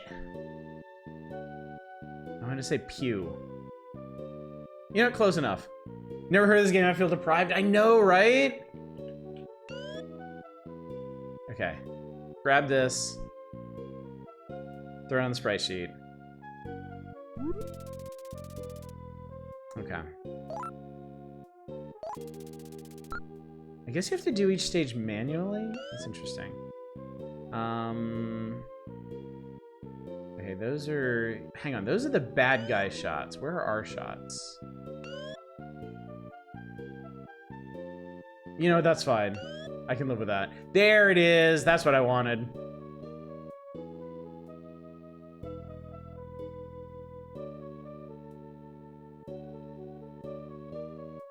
Oh, we'll do... Yeah, there we go.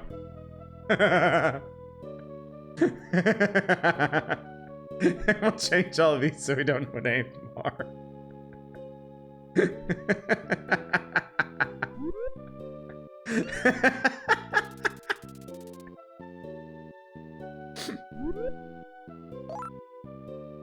Oh, chat, I'm so excited.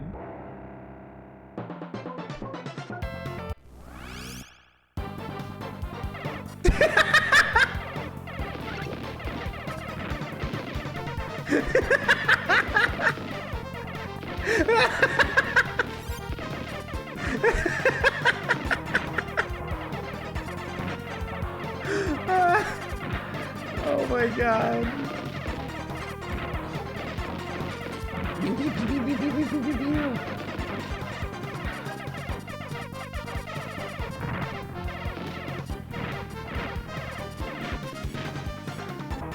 Oh, look! It's sometimes missiles, but usually not. So the literally go pew pew seems like a gag from Earthbound, like an Earthbound enemy thing. Yeah.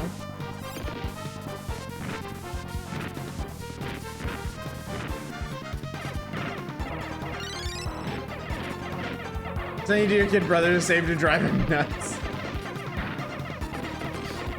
Oh my lord.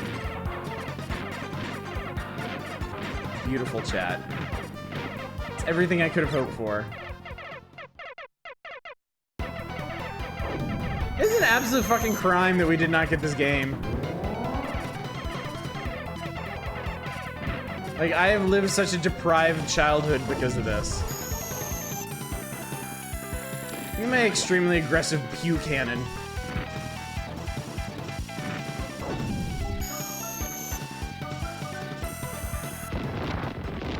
Pewed! You have been pewed.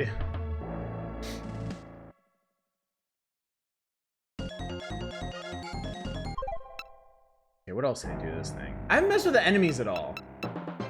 That's what we should do. Reminder of the DS Star Fox was actually set up here in speech noise, because voice work like the SIS game. Immediately set every character fart noises, knowing that you can't change it back. Classic. Okay.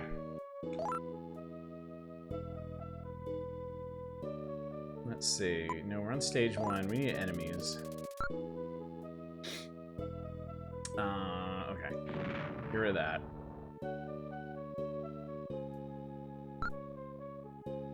They're transparent tiles to work with. I guess anything you leave... I don't think you can do, like, translucent in this. But anything I leave here... So I could make, like, donuts and stuff. What is this, anyway? Oh, this is for straight lines. Lord knows I don't need those. Well, I guess we could do something with this.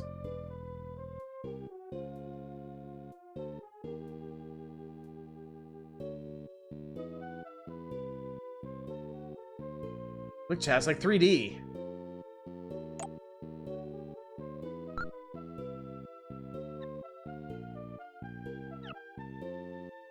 Make enemy weapon fire invisible. I think I can actually do that. I think that'd be pretty easy, honestly. And then let me make a little, just a little thing. Oh crap, that's not okay. You know, that'll still serve my purposes.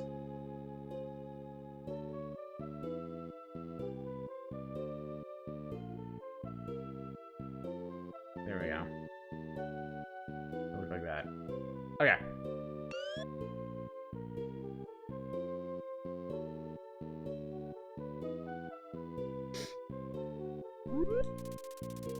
Okay. I cannot believe how much fun this is. This is great. Okay, so enemies. I want to take this guy. And hang on.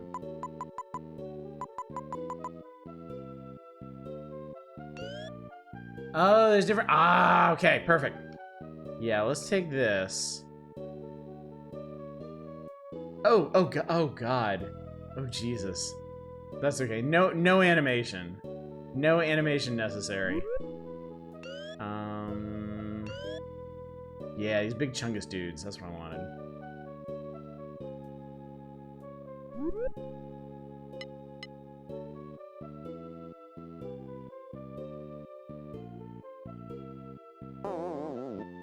Bear? What do you mean? Bear? What's your fucking problem, man?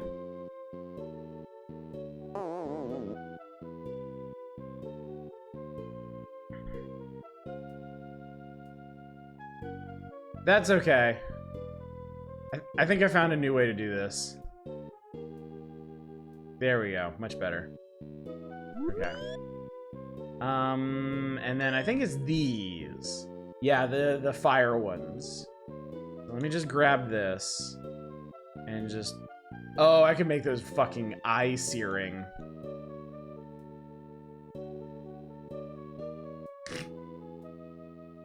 So we'll make these invisible, and we'll make that one blinky.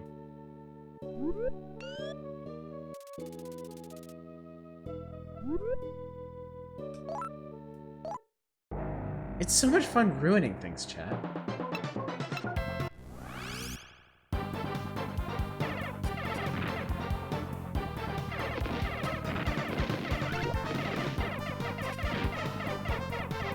Yeah, I'm really missing those Omega World glitches, clearly.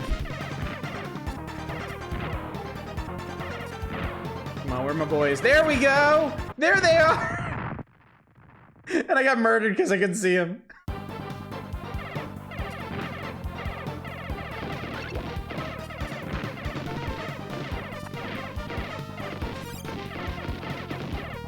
So yeah, all the bullets he's gonna shoot are completely invisible.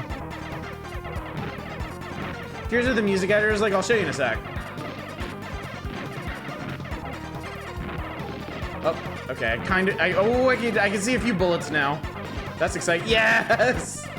The grid of death.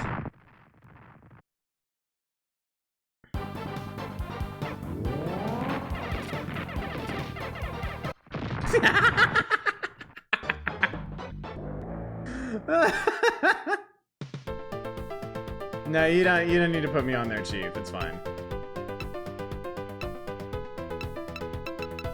Yeah, run me out. Okay, let's take a look at the music editor real quick. Yeah, I had a feeling it's basically Mario Paint.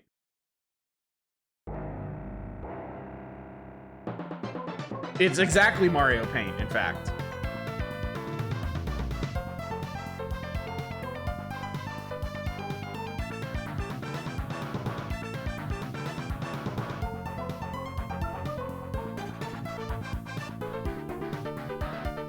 Continue beeps in sync with the music.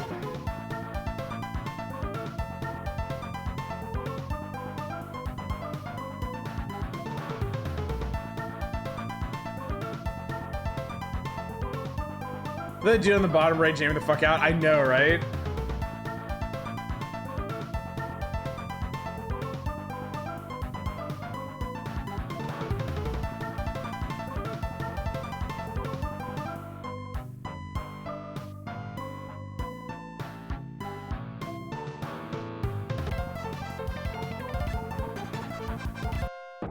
Oh, you can skip to different parts of the song. Doing that.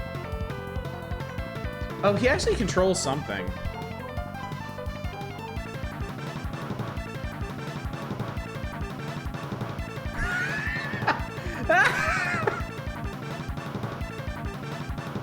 Hang on. If I leave, oh no, it doesn't stay that way.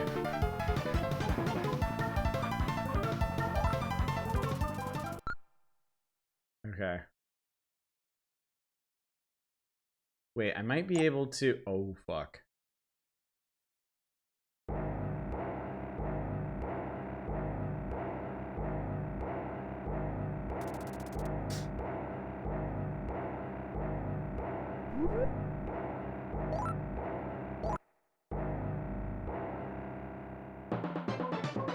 Okay, I didn't commit it.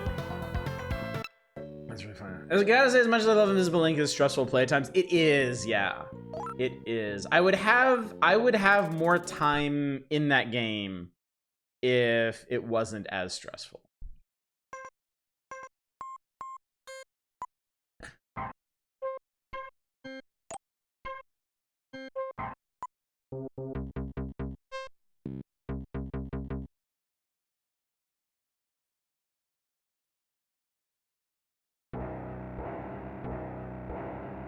That's not what I put there.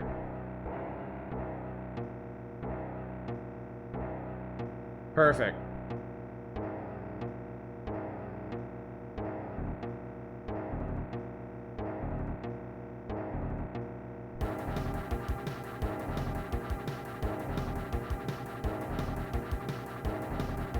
Oh, there's a girl that rages out too.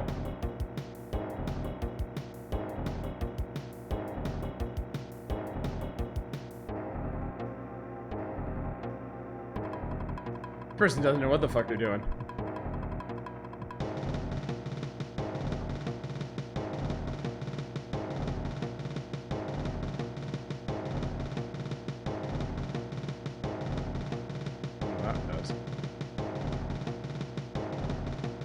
Oh, that's what's going on. Okay.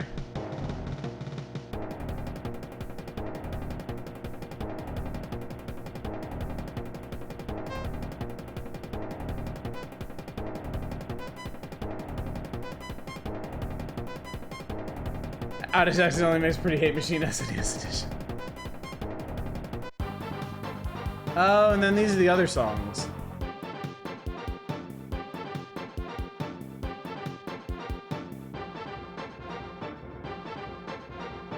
Free kill. Thank you, 2-hit.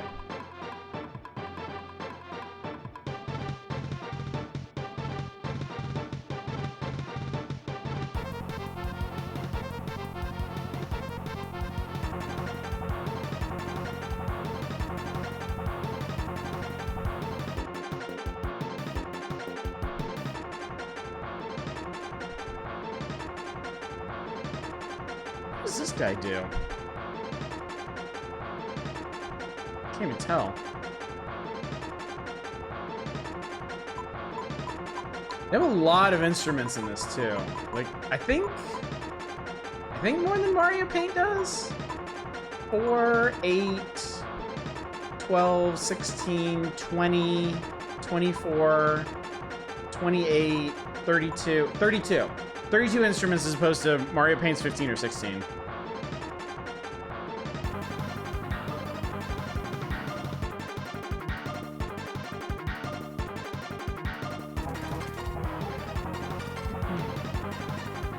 Okay, chat. As much fun as this has been, I think it's time to move on before I break anything else.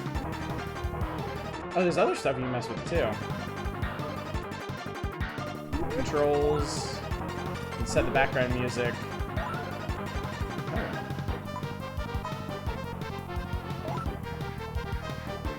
I don't know what I'm doing. I scared myself. Alright, chat. Well, this has been quite the adventure.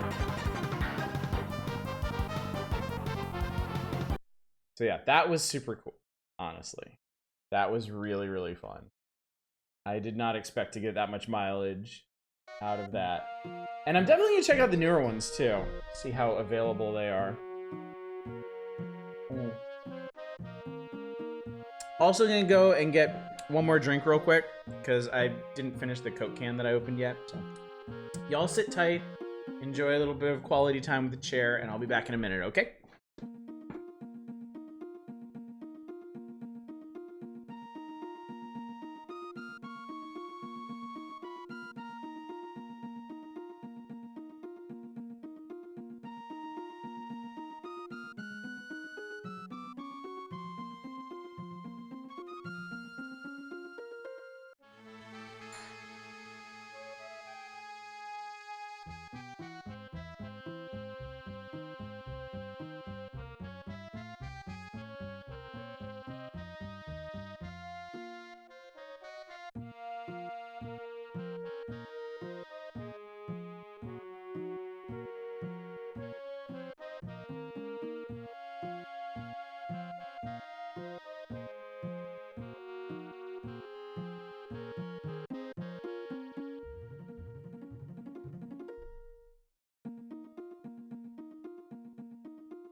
Okay, actually, I didn't have as much Coke left as I thought, so I made that one really strong.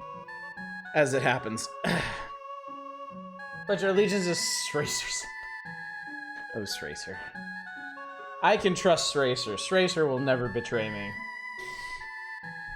Alright, chat. I think we can squeeze in another game tonight, somehow. As it happens. I learned a neat bartending trick. Not for this. This is just rum and Coke. But I learned a neat bartending trick for gin and tonic while I was in Japan. I got one at a rather upscale bar at the fancy hotel we were staying at. The bartender did this neat thing where he put the lime in first and kind of squished it under the ice. And then put the gin and tonic over that, and it made it a lot more flavorful. So I tried it myself at an open bar at another hotel, and it was really good. So I'm gonna do that from now on when I make gin tonics. Of course, I need to have limes here, which I have to go grocery shopping for. So most of the time, I'll just make lazy ones. I think. I also discovered a new kind of tonic water that I think I'm gonna get off of Amazon. That actually comes in little bottles. It's really, really good. And I forgot the name of it. It's in my Amazon search history. When I order it, I'll show you all. But yeah, it had it was like Indian tonic water and Mediterranean tonic water and like elderflower tonic water. They're all really good, like really flavorful in different ways. So I'm gonna start making gin and tonics again once I get some of those. I brought back 2 different fancy Japanese gins that were super cheap because Japan is super cheap compared to the United States, plus the whole exchange rate thing going on. So, anyways, let's talk about mystery novel. This one intrigues me greatly, and it clearly intrigued the Nintendo Power folks too. It seems like they hadn't seen anything like it at the time. This unusual game is a graphic mystery novel that lets the player actually determine the path that the plot takes in places. Slower paced than most American games, the story is told in screen text accompanied by graphic sound that not only sets the mood of the mystery, it tells the story. As the story opens, a couple is driving on a dark and stormy night. You know that it's dark and stormy because you see lightning split the black sky and hear the deafening roar of thunder. Suddenly you hear a horrifying screech of tires on wet pavement as the car careens out of control and crashes into a tree. Though both passengers survive with minor injuries, no one passes by to come to their aid. What do they do now? Wait for help or walk to the mysterious old house nearby? If they approach the creaky old house, they notice that it appears to be abandoned. What do they do now? Return to the car or ring the bell? No one answers the door, but the old wood will give easily should they decide to kick it in. If they enter and call out, there will be no answer. But beings seem to lurk in the shadows. They can hear soft footsteps. Follow them down the darkened corridors. Whose footsteps can they be, and why would the house's inhabitants hide from the hapless couple? As the mystery plays itself out, you decide whether the couple should investigate further or flee into the stormy darkness outside. One warning, they can run, but they can't hide. The truth will come out, and it will certainly surprise. Genre name on the box of this is sound novel, because it relies more on sound design than visuals. Yeah, stop spoiling the game! Do it. Alright, so this came out in March of 1992. Apparently moved 85,000 copies, or not, according to Shadows, from Chunsoft. To American gamers who have made fast-paced, fast action games the biggest sellers, the concept of a video mystery novel would seem quite foreign. The experienced Japanese players we talked to thought it was an interesting change and commented that the great sound made the game. They talk to Japanese people? Shocking.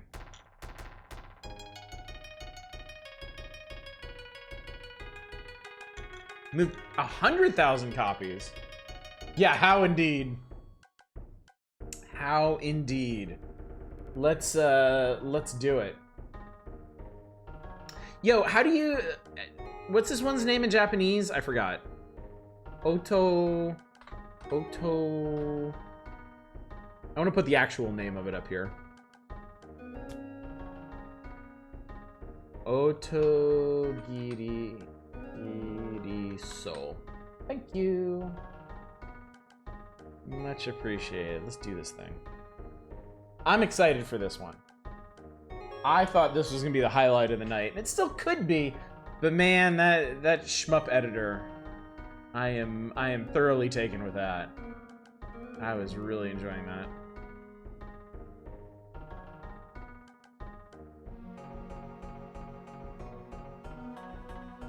Huh, I thought I rearranged this. Never mind. Anyway. Oh shit, this song is from Traverse. I know that weird little thing wormed its way into some people's minds after we played it.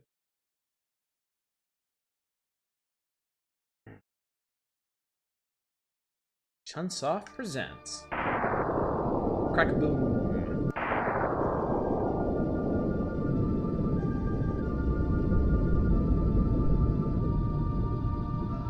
I'm sorry, what is that? What does that subtitle say?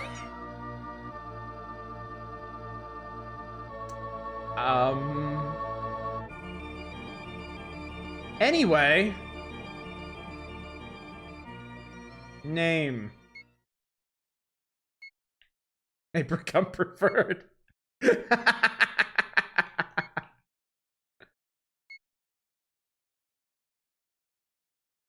I assume this was going to be a lot of reading. The narrow mountain road weaved back and forth.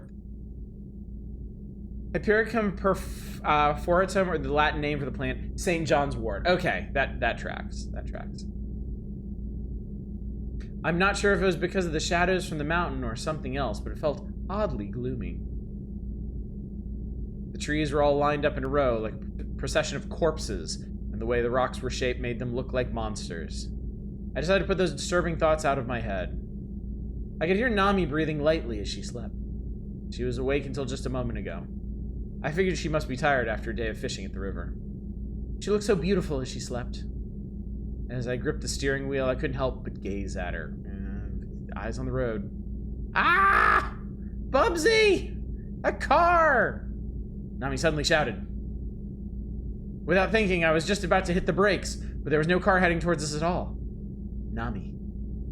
Oh, that was a dream? Come on, get it together. I pretended like I was gonna smack her with my elbow. And at that time,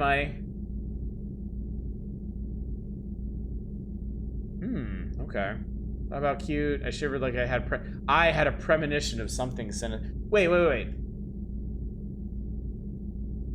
Should we, chat, should we play this straight, or should we make all the dumbest choices possible?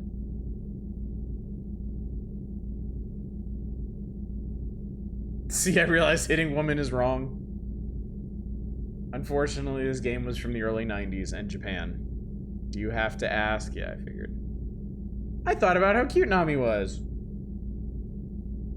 They have flowers like that here, huh? Nami said as she looked out at the scenery. Your romance the side mirror. Doing horror, you need to have premarital sex as a monster can kill you. Yellow flowers line both sides of the road. Oh, those. They go by a few names. Hypericum, St. John's wort, or Otogiriso. And it is Nami. I mean, yeah, how could you resist? Letters used to write Otogirisu mean the brother cut flowers. Oh? What a creepy name. There's a sort of legend about them. Ooh, I'm all ears. And at that time, I'm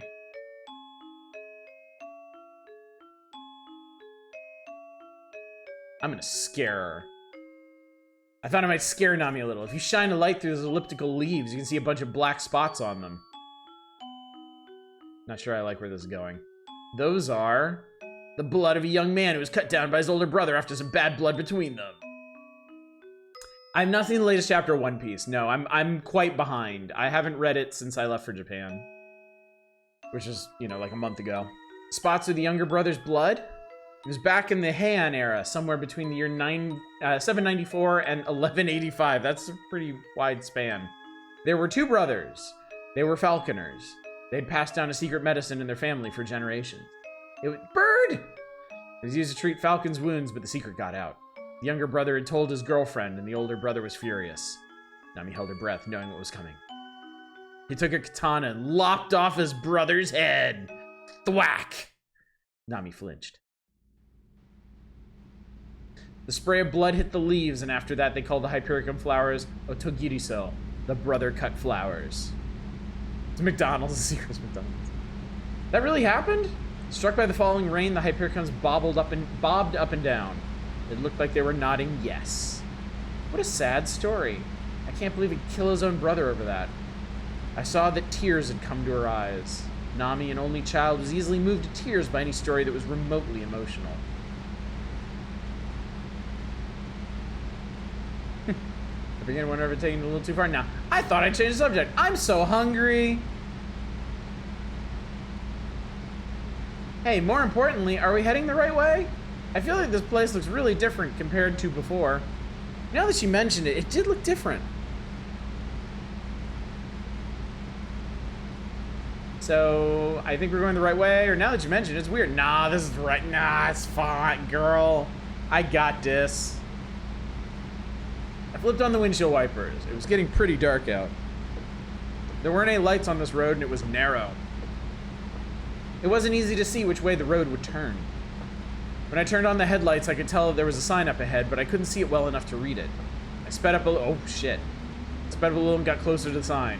Curve ahead, you fucking moron. Slow down. That's what was written on the sign. Looking ahead, there was a downward slope that curved to the right. I lightly stepped on the brake, but my foot felt no resistance against the brake pedal. I ended up pushing it all the way down to the floor of the car. Huh? Stepped on the brake 2 or 3 times, but the pedal just tapped the floor. There was no response, and the car kept gradually picking up speed on the downward slope. The brakes aren't working! Rain was striking the car's windshield furiously. I could see the sign zip right past the side of the car window at high speed, vanish from sight. Look! Just ahead! Nami thrust her finger forward and raised her voice. The curve was now right in front of us. I heard her cut the clutch and drop into a lower gear. My body pitched forward and the seatbelt dug into me. When I looked up, I could see the mountain slope coming closer and closer. I took my left hand off the lever and turned the steering wheel sharply to the right. Nami's scream was piercing.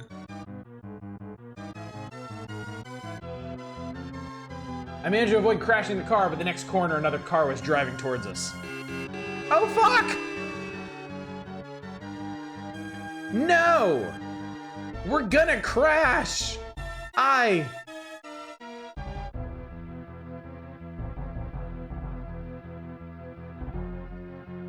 pulled the parking brake. I tried bumping into the trees on the side of the road to stop the car, or I hoped for the best and tried stepping on the brake one more time. I'm hoping for the best, chat. We're not gonna die! I shouted as I stepped on the brakes again, but it didn't do anything. Ah! Nami tucked her head down. I closed my eyes too, but I was so worked up that I kept screaming something. Bubsy. Huh? When I opened my eyes, I saw that the car had stopped. Nami had her eyes cast down and she was kind of blushing. Did I shout something embarrassing in the heat of the moment? Don't tell me I shouted out that I loved her. How embarrassing would that be, chat? Say it ain't so. To hide how bashful I felt, I said. This is why it's so scary to drive on mountain roads. Holy fuck!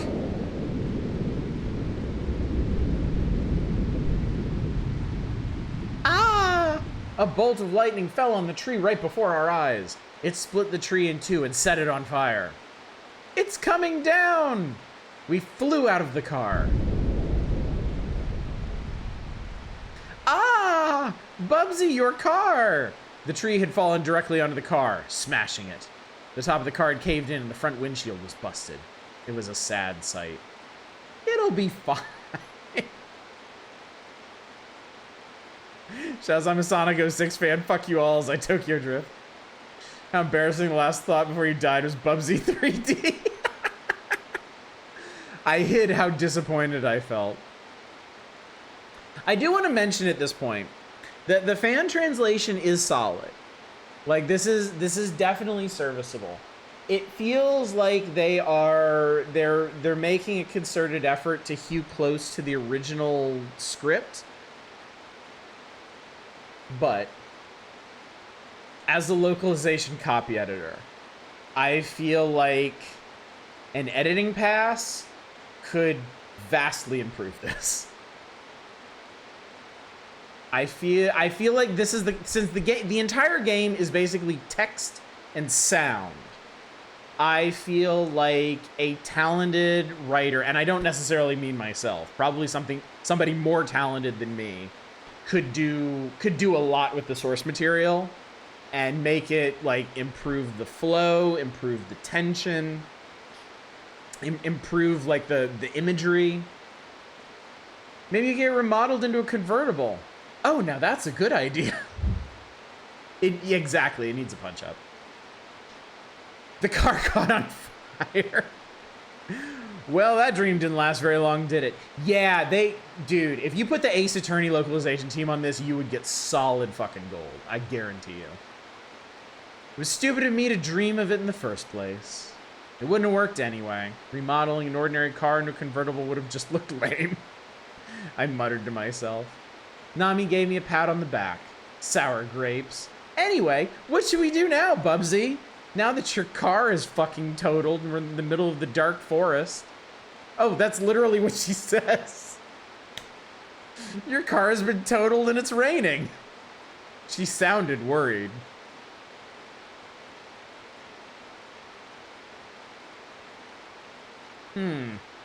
I felt worried, so I moved closer to Nami. We should start looking for a path. I pointed to a light in the distance.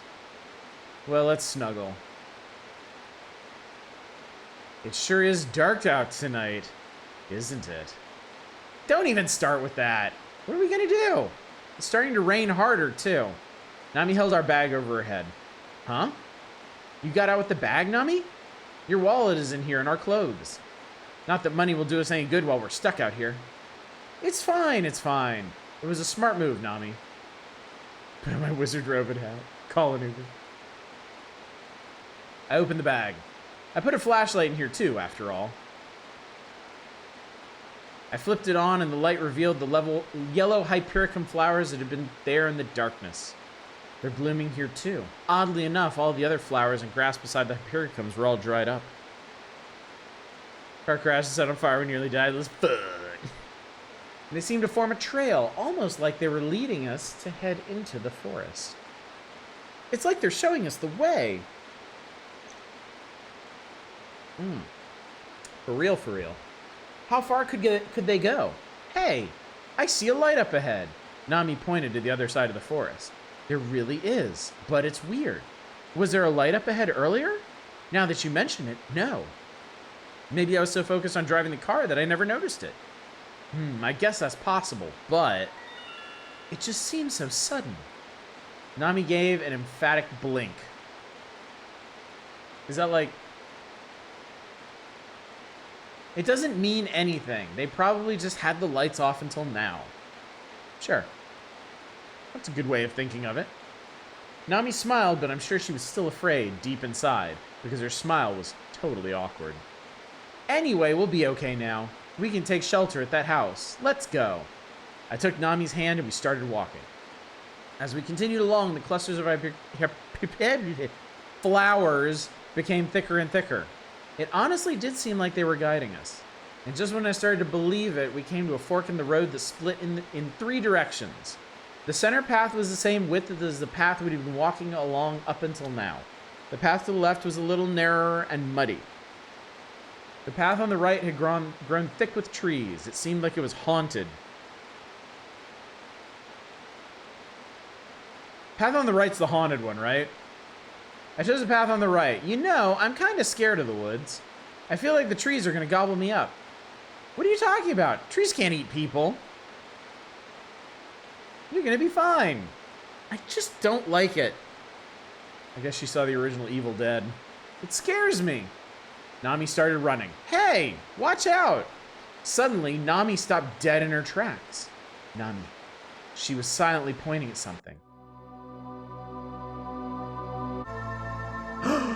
Dun, dun, dun! We found the Spencer mansion. It was an old mansion. Not only were the lights on in one of the windows, the whole building seemed to glow with a blue, otherworldly light. That building. Nami held her breath. It almost looks like it's glowing. It does, doesn't it? I could feel a chill run down my spine. I was getting goosebumps. Are we still going in there anyway, Bubsy? When Nami asked me that, I decided to head straight inside. It should be a good test of our courage. Let's go. Your voice is trembling, Bubsy. I was just adding a little vibrato to it. We don't have to do it if you don't want to. Let's turn back. That's exactly what I wanted to do, but I didn't want her to think of me as less of a man. There's yarn balls in there. We're gonna run in. Now shut up and follow my lead. Damn! This guy kind of sucks. Bubsy kind of sucks, y'all. My voice trembled again. We ran. Nami ran like a wild goat. This motherfucker made this for a girl he liked? I think I can figure out how that turned out. Falling about 5 meters behind me, which is about 15.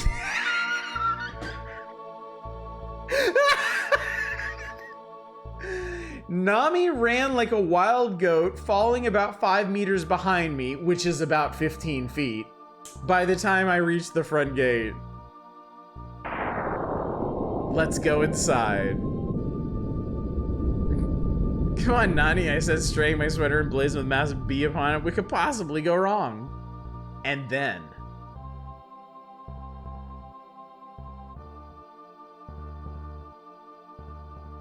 I thought I'd enter without any hesitation so Nami wouldn't be scared. I easily pushed open the heavy-looking doors of the gate, which gleamed black, wet from the rain. They put up no resistance. Excuse us, we're coming inside. Oh.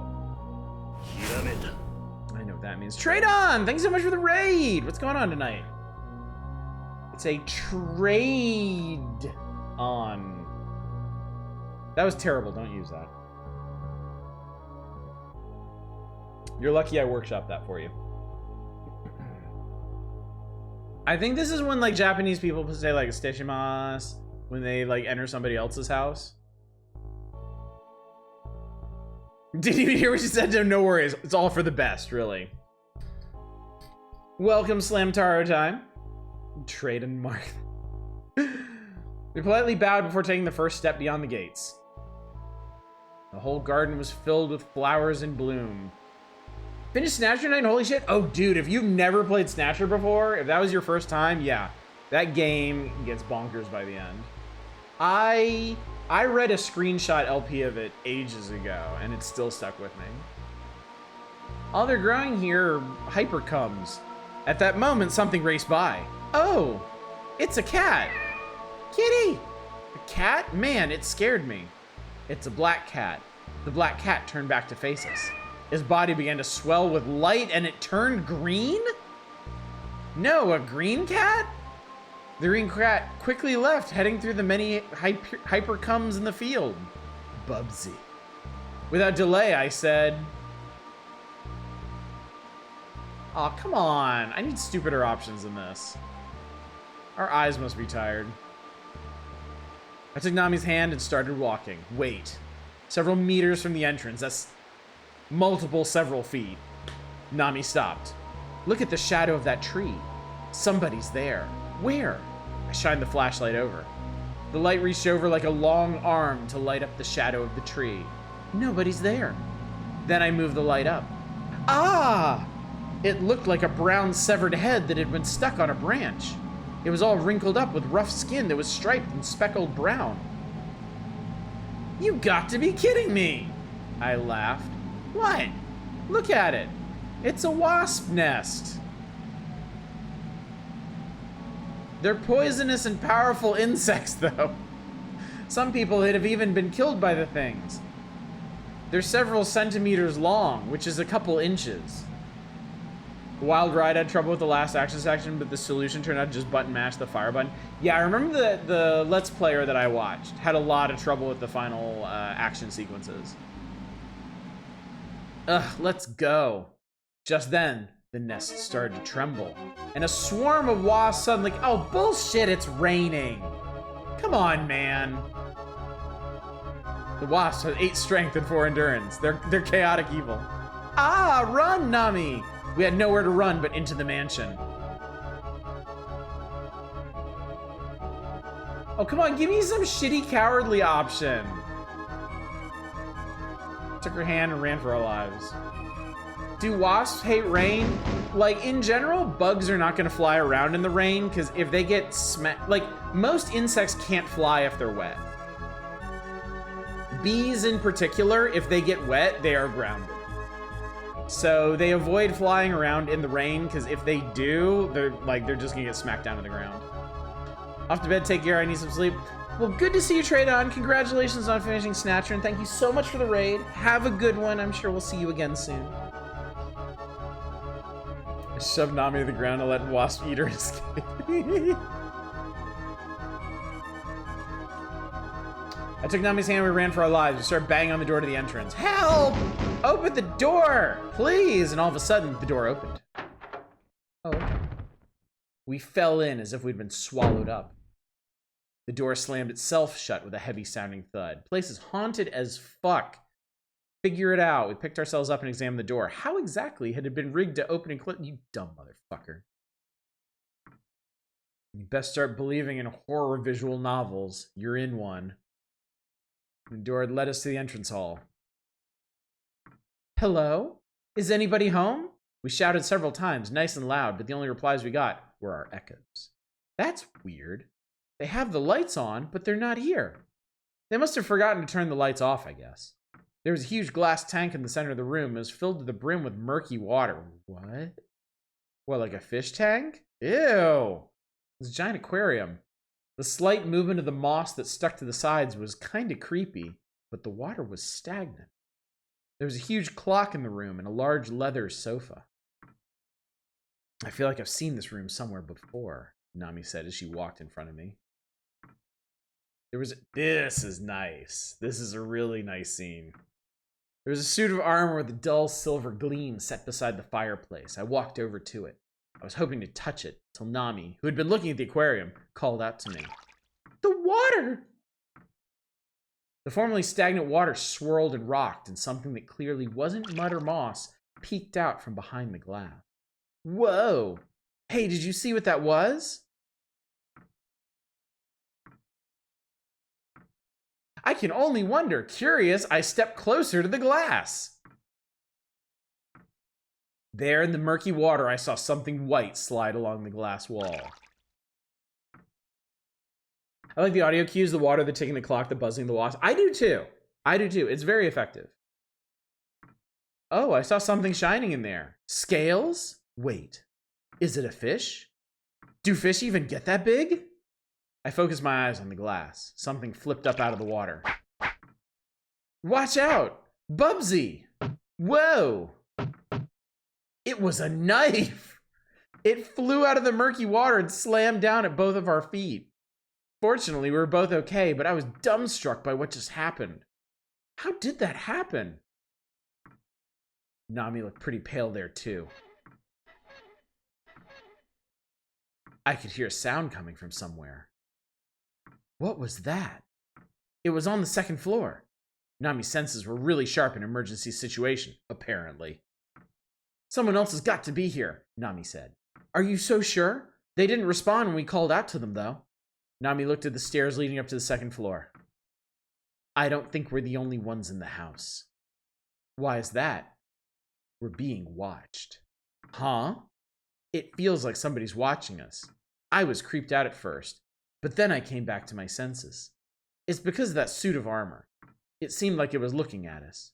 Suddenly, I was at a loss for words. The suit of armor.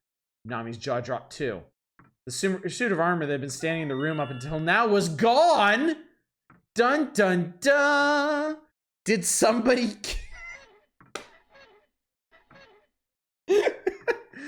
Did somebody carry it away while we were distracted by the aquarium? The residents just silently relocated an entire fucking suit of armor while nobody was looking?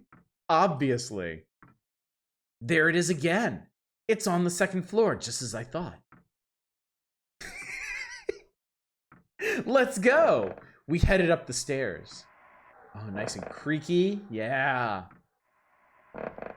The thick wooden arm rails felt strangely cold to the touch. Be careful. Nami gently held onto my arm.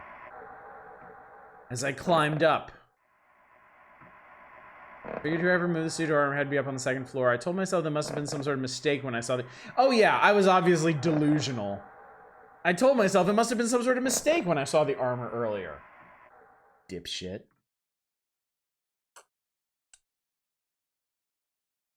At the top of the stairs, the corridor went to the left and to the right. I think the sound came from this way.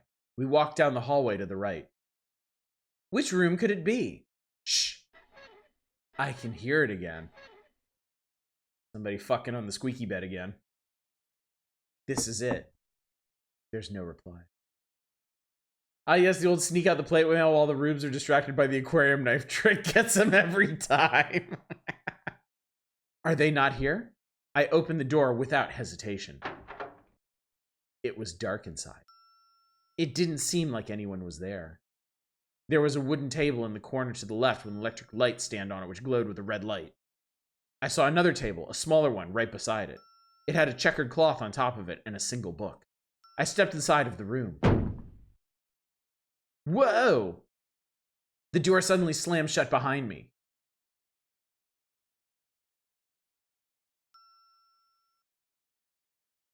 Still, I paid it no mind. Walked over and checked out the book on the table.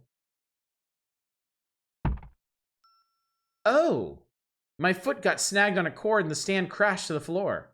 The red light shined on the floor, lighting up the legs of the smaller table. Or so I thought. I could see that it wasn't actually a table. The red light on the floor had lit up the silver-colored oh, come on, man. You had such a good setup there. Oh, a wheelchair. What I thought was a small table was actually the lap of the person sitting in the wheelchair. I could see their slippers by the light of the stand that had fallen on the floor. I'm sorry, wait, time out. How do you mistake a wheelchair for an end table? Especially with a person sitting in it? Oh, I'm sorry for coming in here so suddenly. We should have knocked, but... Flustered, I turned to pick up the stand from the floor. There's no need to apologize, Nami said, which seemed like a strange thing for her to say. Then I looked up. The person sitting in the wheelchair was a mummy. The light from the stand cut out and the room went totally dark. Did the wheelchair just move? Whoa. I stepped backwards. Ah! Nami tugged at my clothes. The squeaking of the wheelchair was coming closer and closer. Oh, God. My hands trembled and I wasn't able to open the door. Hurry! Hurry up and open it! We practically fell over ourselves to escape into the hallway. But it was pitch black outside of the room, too. I couldn't tell left from right. Nami! Where's my flashlight? How would I know? I can't remember.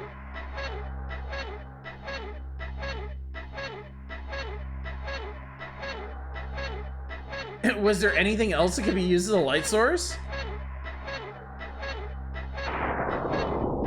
A lot of lightning stretched across the sky, lighting up the hallway. There's a candlestick. Huh? There's a candlestick in the hallway by the wall beside you. I could tell that Nami was touching the wall, looking around for it. Oh, there it is. Found it. Where are you now? Here. And where's the candlestick? Here. Oh, this is it? I felt something.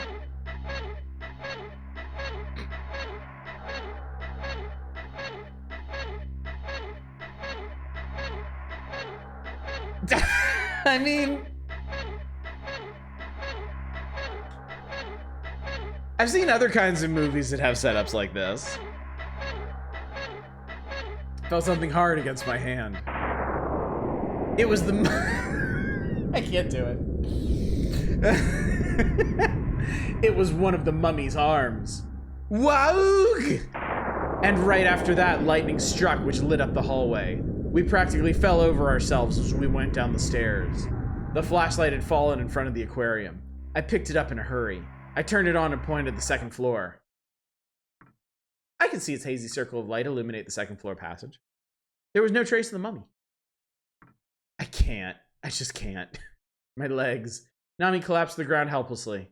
I sat down beside her. I couldn't believe it, though. A mummy? Here? In modern-day Japan? Were we just seeing things?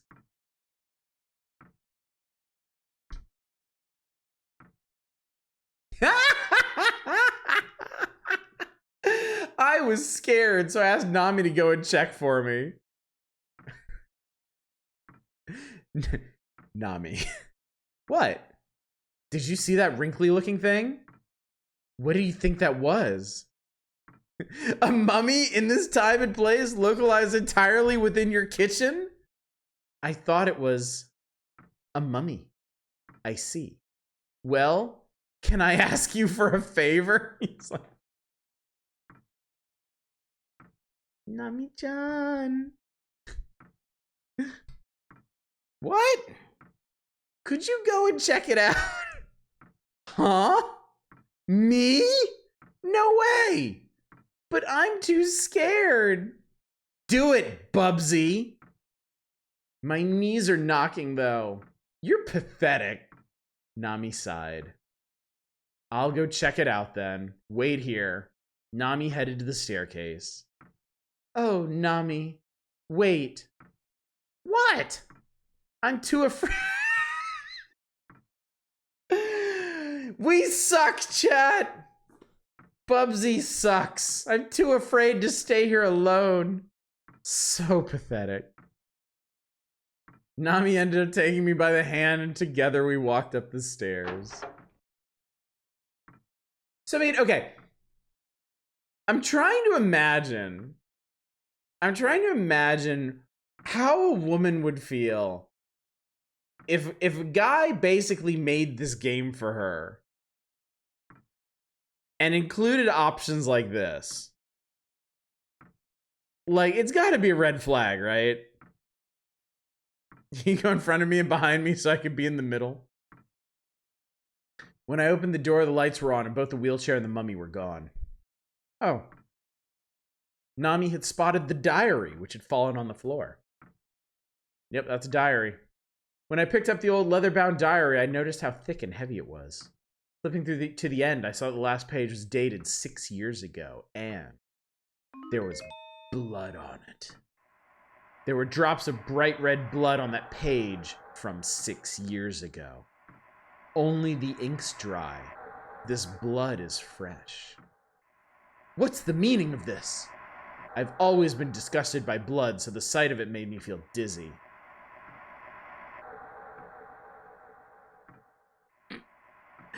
That's probably the blood of a mouse the cat ate or something. You know, the cat that nobody saw. Hey, what's that sound? Something was approaching the hallway. Could it be that suit of armor that vanished earlier?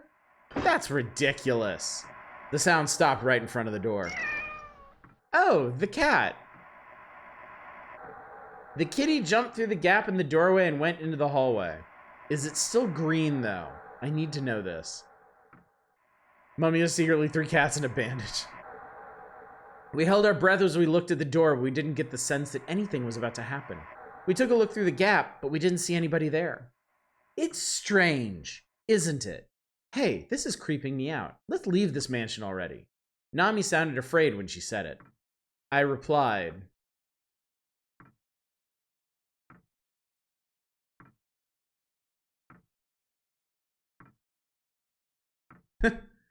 so, yeah, that's smart. Yeah, but we probably can't escape. And man, this is cool.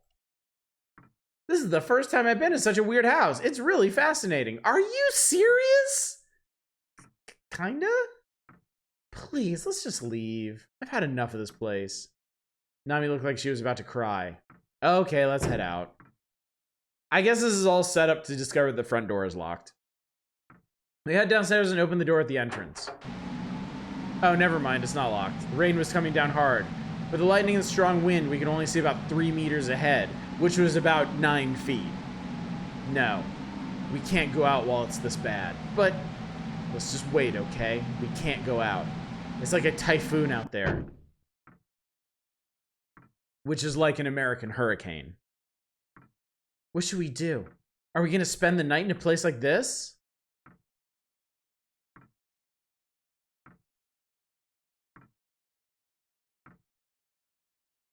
Let's go see if anyone's here now. No, I'm scared. There's certainly been a lot to be creeped out by, but we haven't been directly harmed by any of it. And we're the ones who broke into this place, so we need to explain ourselves to whoever's... What?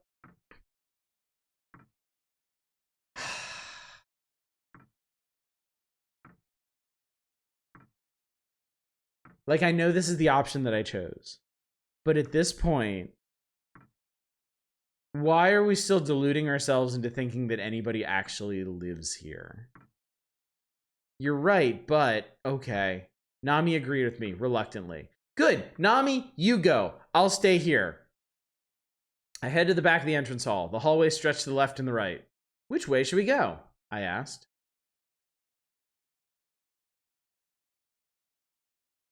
Let's search on the right where there are more doors. Let's check on the left side. There's fewer doors. Let's do all the doors. Right it is. We went down the corridor to the right. Hey, there are a lot of doors here. How will we choose? We'll save the doors further down for later. Let's open one of the doors that's closest to us. Which one? This way. I could smell something strange. I opened the door. Currently waiting for my phone to recharge because my new apartment doesn't use keys, only digital keys. That sounds like it could be potentially dangerous. You run out of power for your key. Oh, look, we have Dictionary 3 and Dictionary 4. Behind it was a room that was being used as a library. The rows of books are packed tight on the shelves without any gaps between them. Sure are a lot of books here. I wonder if they've read them all. I passed my flashlight over the spines. Nearly all the books were of Western origin. There. A lamp oil can had fallen over in the corner of the room. This would explain the stench. The surrounding carpet was discolored, presumably due to the oil that must have spilled out of the can. Pretty dangerous, huh? Hey, let's just leave. It doesn't look like there's anything in here after all. Nami tugged at my arm. You're right. We left the room. After we walked from the hallway to the entrance hall, Nami... Wait, we checked one room! We checked one room in a hallway of many doors, and then retreated back to the entrance hall. Hey, is that a phone under the aquarium? Is that a phone under the aquarium?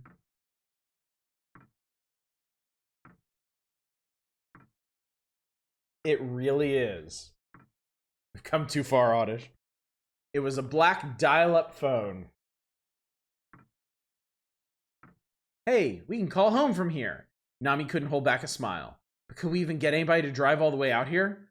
Let's try calling home to find out. Sure. I held the phone up to my ear. All right. Whoa! An iron axe swooped down just in front of my face. When I looked up, I saw that the suit of armor I thought had vanished was suddenly standing next to the aquarium. I approached the suit. You almost died, dipshit. I approached the suit of armor with caution and lifted the helmet. I hope the mummy's inside. It was totally empty. Well, fuck. Of course it's empty. Yeah, of course it is. Ah! Nami screamed so loud. What's the matter? It cut the cord.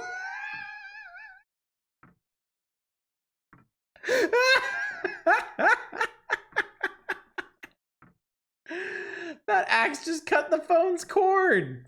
What? I quickly put the phone up. You dumbass. I couldn't hear the dial tone. I stupidly tried dialing a number anyway, but the phone was clearly dead. There was no response. It's not gonna work now. There was no point even trying. Dumbass. I hung up the phone and stood back up. Not much we can do about it. We'll have to find another way. You can't be serious. The sound of ringing echoed through the spacious hall. Why? This doesn't make any sense. Then I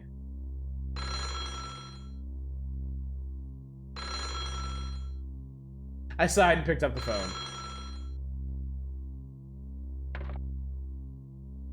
Hello? I couldn't hear anything. Hello? More ringing. It's a different phone. A phone was ringing somewhere else in the mansion. And over there, too. What's going on? I could hear more phones ringing.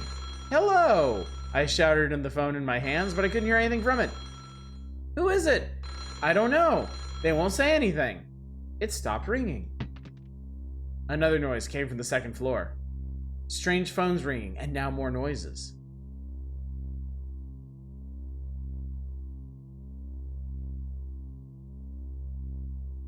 It's a poltergeist, I said with a shudder. What's a poltergeist?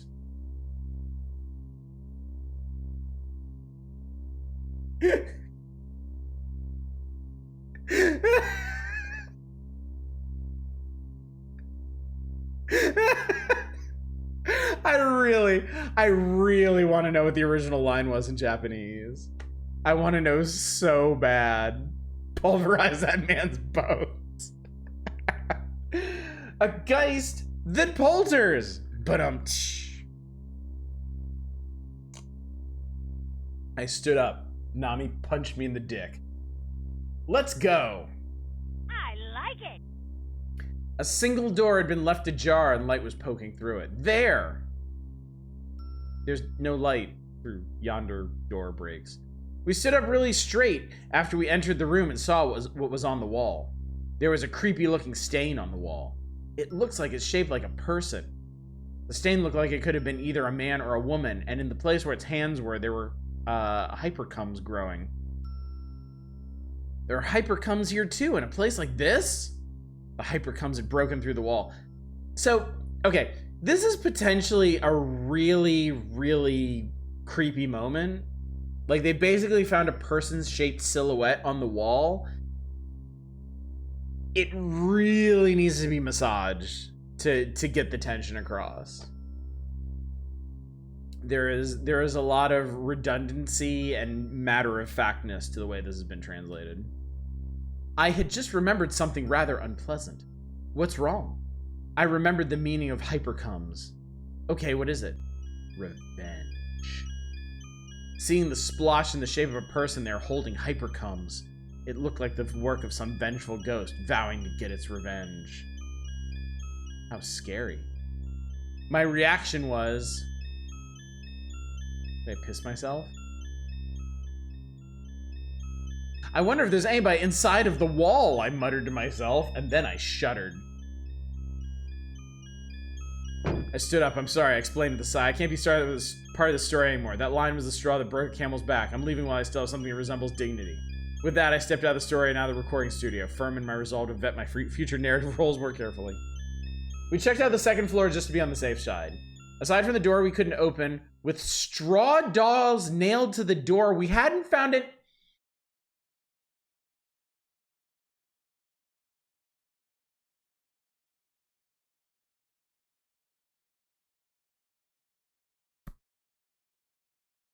Why is a door with straw dolls nailed to it only mentioned in passing?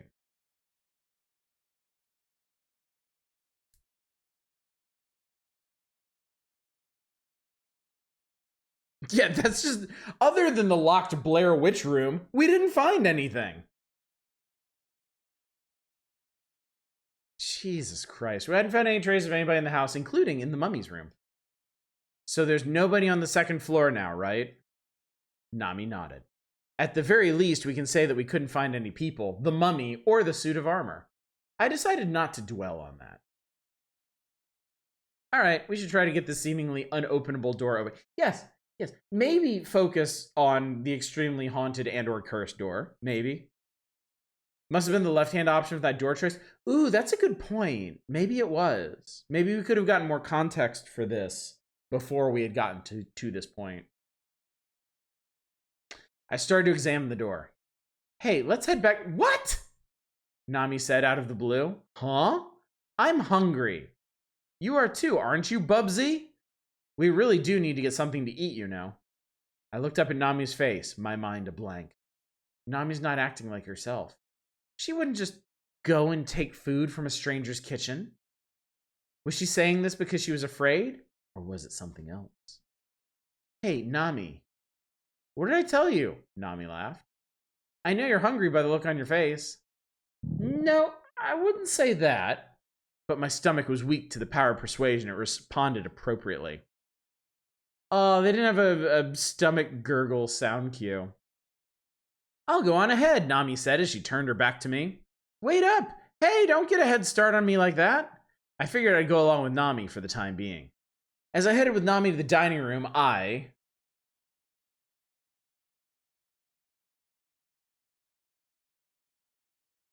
These are weird choices. I thought they'd have something good to eat there for sure, or I hoped that they'd have something good to eat, and forced myself to believe that they did. Oh, it is definitely gonna be awesome. We headed past the dining room into the kitchen. There was an big antique fridge in there. You could fit 5 people in this fridge, couldn't you? If we open this and there are not 5 corpses in there, I'm gonna be super pissed. We opened it up and looked inside. It was stocked with eggplant, onions, and a few other vegetables.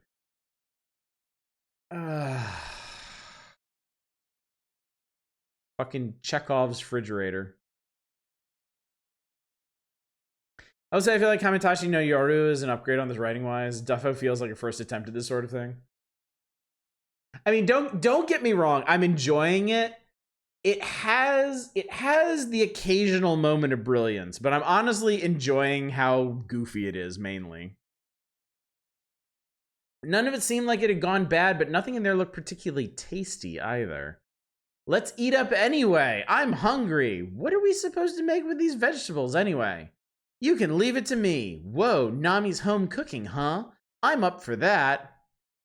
It looked like the water and gas were working too. Nami filled an iron pot with water and turned on the gas stove. This should be okay. Nami, are you just going to boil the vegetables in water? Is that not what you're supposed to do? Sounds like a pretty bland soup to me. Oh, well, that sounds like a lovely dish. Ah! Nami jumped back from the stove. Oh, God. Did she catch the water on fire? The gas burner had suddenly been set on fire. Who lit it? It wasn't me. It wasn't me either. We tried to make sense of the situation.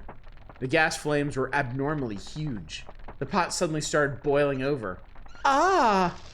And now water was starting to spray out of the pipes on its own. What's going on? The gas in the pipe seemed to respond on cue, stopping immediately. Bubsy. Nami looked at me, forcing a smile. We'll have to do my home-cooked meal another day, it seems. Be hilarious if it did turn out to be a house tour. He ran from the ghost in the open concept kitchen. Boil the vegetables in water like a fucking American. I responded to Nami. Don't say that. Please make it for me now. Just be patient. Huh? What's wrong? That look on your face is scaring me. Okay. Another thing that this game could really use is identifying who is saying what. Even there's only 2 characters in this narrative, it doesn't make it terribly clear who's speaking or responding to situation the way it's written. That, just now, I looked around. I'm sure it's much easier to tell in Japanese. I wouldn't be so sure of that. I have learned from my years in localization that a lot of games ship with just barely passable text in their original language, which is one of the things that makes localization so important, because sometimes there is a lot, and I mean a lot, of room for improvement. Hear what? It sounded like a woman shrieking. I didn't hear anything. You didn't just imagine it, did you? Okay, so like, there's a quotation mark missing here. So I don't know if both of these sentences are supposed to be part of the quote or just the last one. No, I'm sure I heard it for real. It came from over there. I approached the window. It was too dark to see outside, but I had a bad feeling about what it might be. There's enough difference in typical girl and boy speech patterns and personal pronouns in Japanese. Ah, that is a good point. That is a good point. Japanese uses implied subjects unless they're naming the characters in every line and probably still read poorly. No, Satellite does have a good point. Unless the original Japanese writer is sorely incompetent. And just based on the translation that we're getting from this, I don't think that's the case. As goofy as it is, as this is, I think a lot of the goofiness comes from hewing closer to the original translation. I think it is a good point that the male and female speech patterns would be different in context. But if you're going for a straight translation, you're not gonna get a lot of that, which again is the reason localization is so important. Wait, I'll go and take a quick look. Stepped away from the window and headed for the exit. Hold on. What are you doing? Something might have happened, and I'm curious to find out. Wait for me, I'm going too. We left the dining room. Yeah, the major problem here is that Bubsy and Nami's like manners of speech are very similar in English. And it's unlikely that they would be in the original Japanese. But keeping it to a very literal translation will make it seem like they are very similar. Hey, hand me your lighter for a second. What are you doing? Nami is holding a candlestick. It was from the dining room table. I felt a little uneasy about not having a light of my own. Thanks. Here, you can have your lighter back. Nami held the now lit candlestick and I gripped my flashlight as we walked slowly down the hall. Small thing. Small observation. Now lit candlestick. You don't have to say that. Like, there's so many other words that you can use there. Like, I don't know, like sputtering, flickering, shimmering, whatever. There's so many other words that could be used there to indicate that the candlestick is now lit, rather than literally saying, this candlestick is now lit, and she is carrying it. Hey, did you really hear someone? I could see doubt in Nami's eyes as she looked at me. Yeah, it sounded like he. It was a long and mournful cry. Creepy. Nami furrowed a brow. But why would they be shrieking like that? The candlestick is now dank. Nami hefted the now dank candlestick aloft. Could it be a burglar?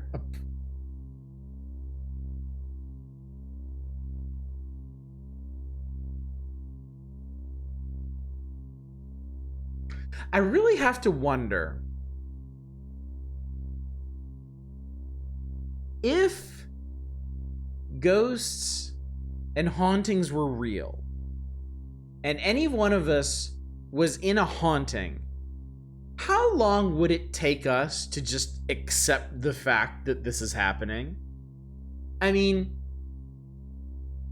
a knife came flying out of a murky fish tank. We both saw a moving mummy in a wheelchair. A suit of armor disappeared, reappeared, and physically cut a phone line we were checking out. Like, can you really make it through all of those events and still be like, oh, this house is completely mundane? Maybe that weird screaming noise is just a burglar.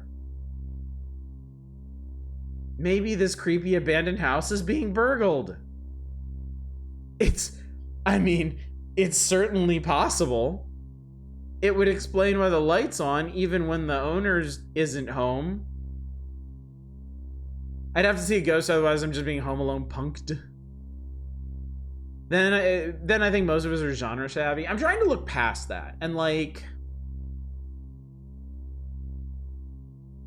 I don't know. I don't believe in ghosts, but at the same time, I get freaked out really easily.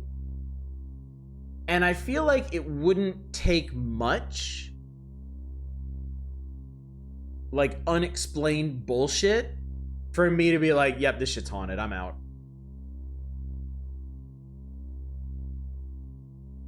Like, I want to believe I would be Lawrence Fishburne in Event Horizon. Like, the moment you get the most reasonable piece of proof, you're just like, we're leaving. Sure, there's a lot of crime in this deserted mountain region of Japan. Yeah, exactly. The hallway veered to the left and continued to the back of the mansion. The hallway there was tight, and the ceiling was getting lower, too. And what's more, it felt strangely gloomy there. This is another spot where you really need some more colorful language. Like an aura of despair. An abyssal darkness seemed to reach out. Something other than just strangely gloomy. This is a regular, mundane, creepy asshole that keeps a mummy laying around. To be fair, the burglar is dealing with the same stuff we are. His screaming would make perfect sense. Oh my god, isn't that basically what happens in 5 Days a Stranger? Thinking back on it.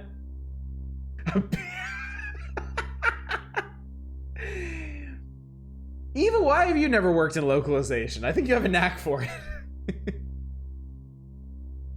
It was like we'd veered off the main road into some back alley. My flashlight lit up a small iron door just ahead. It came from behind that door. There's something creepy about this door, don't you think? Almost like they're conducting some sort of secret experiments in there. It was just like Nami said. The door had been painted clumsily, and almost all of that paint had fallen off, leaving the metal door entirely red with rust.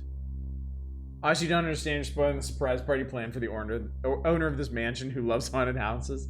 That would actually be a really funny twist. I wonder if it's open. I put my hand on the doorknob. Ah, there's that voice. You heard it this time, didn't you? It's the same voice as before. Nami stared wide-eyed at me and shook her head in denial. We're going in. I hurled the door open. I got struck in the face by a blast of wind and water. There's the back door, huh? I can't see anything out there. When I shined my flashlight outside, something to the right reflected the light. It's a greenhouse. Was the shrieking coming from in there?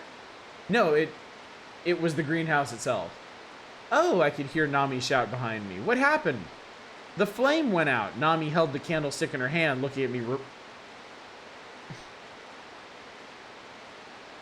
Okay.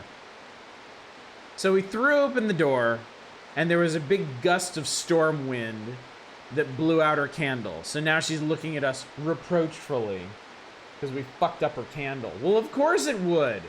And we're going out in the rain, so what should I do with it? We can't use it out there, so let's just leave it in here. I set the candlestick at my feet and tugged at Nami's hand. All right, let's go. Hand in hand, we trudged through the mud. Our clothes, which had just started to dry, were soaking wet almost instantly, and our shoes became heavy from all the mud. It's pretty hot. You gonna go to bed because I'm sleepy? Don't let the St. John's wort bite? Yeah, we'll see. Anything could happen at this point, since we still don't have any fucking explanation for anything that's going on. And yes, we are heading towards the screams, out into the storm. You think somebody's in there? Nami asked me quietly. I doubt it. What? So we came out here for no reason? I mean, not anyone who's alive anyway. No way. The expression on Nami's face changed instantly. If anybody was in there, they would have seen us shining a flashlight at them. There wasn't any response, so that would mean there would already have to be. Why do you always have to scare me saying stuff like that? Nami looked like she was about to cry. We looked through the glass and saw that it was totally dark in there. I shined the flashlight inside. Oh! Nami and I both shouted at the same time. There they are again! There were hypercum flowers inside. Small yellow flowers were mixed in with all the other ornamental plants. A greenhouse of revenge, Nami said in a whisper. Don't say it like that. It's creeping me out. What? Look who's talking! We cautiously shined the light in as we walked around the greenhouse, but we made it to the other side without encountering anything out of the ordinary.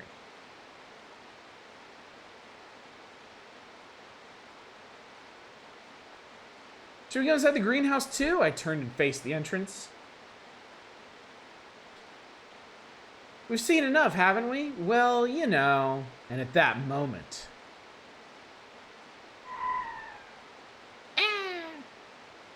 Huh? What? When I shined the light of the greenhouse door, I saw it swaying in the wind. That is 9 periods in a row.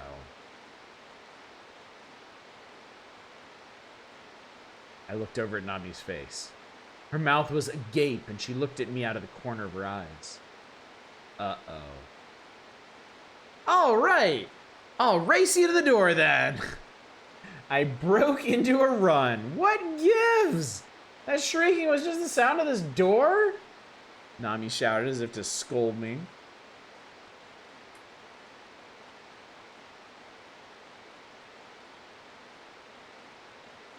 This is a race, you know. You'd better get moving. I paid her no mind and kept running. Wait up! Ah! When I looked back, I saw that she had fallen right on her butt in the mud. Isn't this supposed to be a horror story? Aren't scary things supposed to happen in this? You made me fall, you jerk! I started laughing just as I reached the door. Wait, it's too dark. I can't see anything. At the entrance, I turned around and shined the light over toward Nami so she could see. The corner of the light hit the door, and the second I saw it, my smile froze up. Ugh, you made it here first. Nami came over, looked at me, and said, "You've got that scary expression in your face again, but you're not fooling me this time." I gestured with my head towards the glass door. "You'd be so dumb, you know," she said, and then she looked over.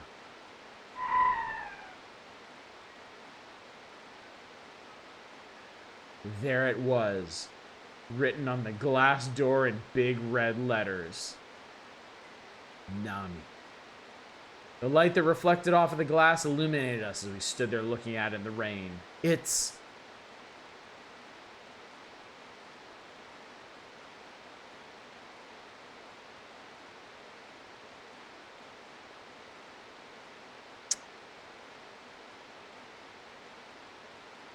got to be a coincidence.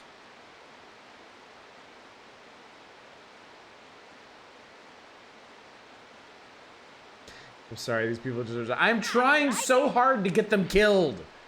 So hard. Game still has some neat little tricks with mode 7. No, that was cool. That was a really cool moment. And then... This is what happens when you pick all the bad options at the beginning. You're locked into being a jerk 24. I don't think so.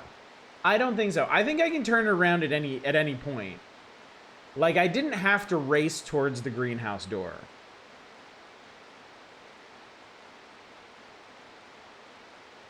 Okay, it's got to be a coincidence. I said, but oh, fuck.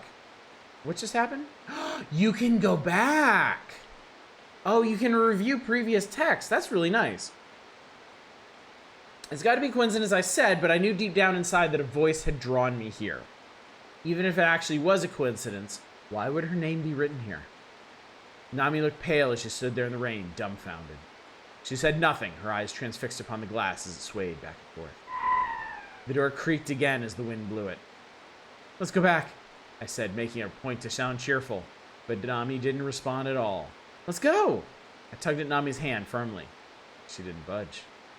Why? How? You're just overthinking it. Am I? It has to be a coincidence. It has to.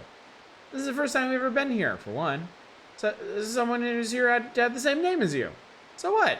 Yeah, sure. It's weird for somebody to write their name in a place like that, but if we asked whoever lives here, they'd probably have some funny story about it. I'm sure they would.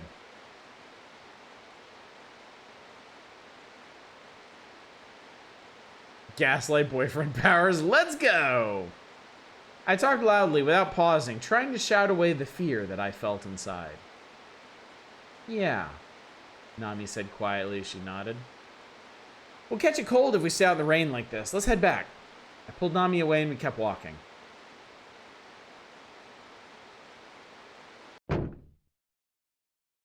Even after we returned to the mansion, Nami looked gloomy. I felt sorry for her. Why did she have to see that? It was all my fault. How could I make her feel better? Oh, that's it. Premarital sex.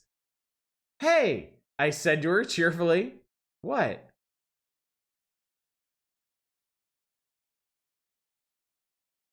I was joking.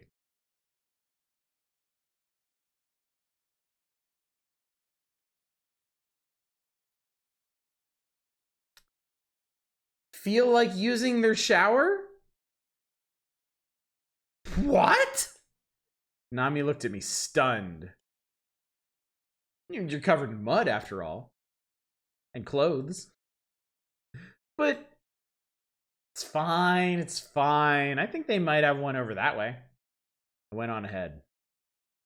Turning right down the hallway, I reached a frosted glass door. This is it! I wrote this for you. After getting really scared, you get naked. Please go out with me. I said I was gonna go to bed, but I'm dying laughing here. Gotcha, Shadows. My problem now is I don't know where to stop. I'm really enjoying this. Surely, after every appliance we've tried to use has been haunted or tried to kill us, the shower is fine. I grabbed the handle. It was totally dark inside. I shined my flashlight in, and just as I thought, it was a bathroom. There was a white sink and a large mirror on the left. On the other side was a Western-style toilet next to a sliding glass door. The shower was probably on the other side of that door.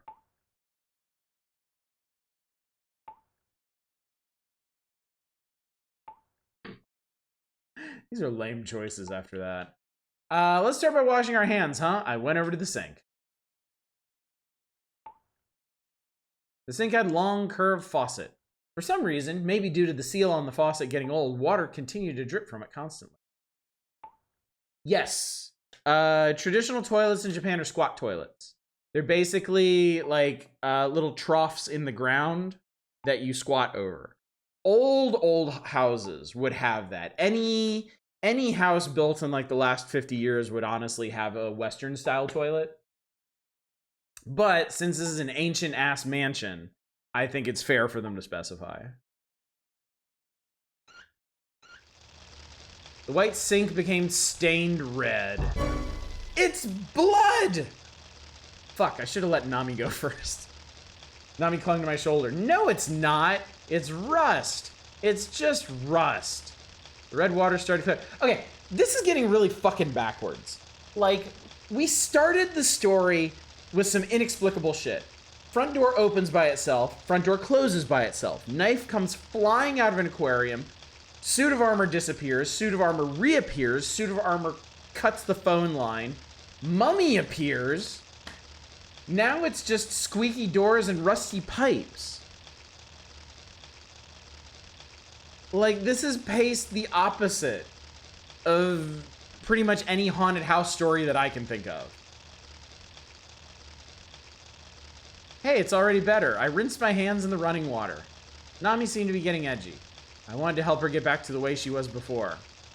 Hey, there isn't any soap here, is there? It's meant to be red. Yeah, and name appearing in blood. Actually, we didn't even investigate what the name was actually written in. It's just red. Could have been crayon or soapstone or whatever, I don't know. You must want soap, yeah, Nami? Oh, I'm fine with just water. There was something odd about her modest reply. Nami was normally the type who'd insist on using soap.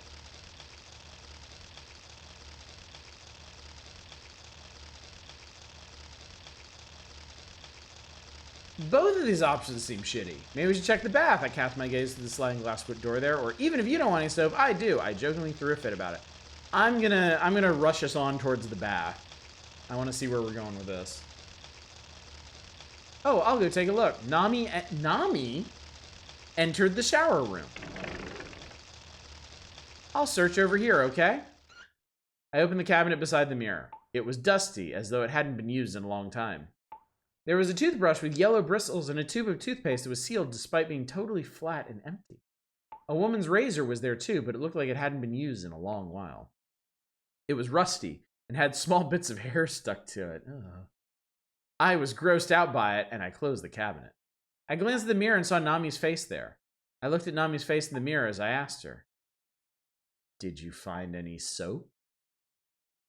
No. Nami's voice echoed from the shower. Oh. Huh? I turned around, surprised. What's wrong? What's that weird look for? Nami said as she came out. Oh, okay.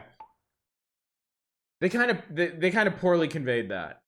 So he saw Nami's reflection in the mirror, but when he spoke to her, she was actually in the next room. You're in there the whole time, right? Yeah, why?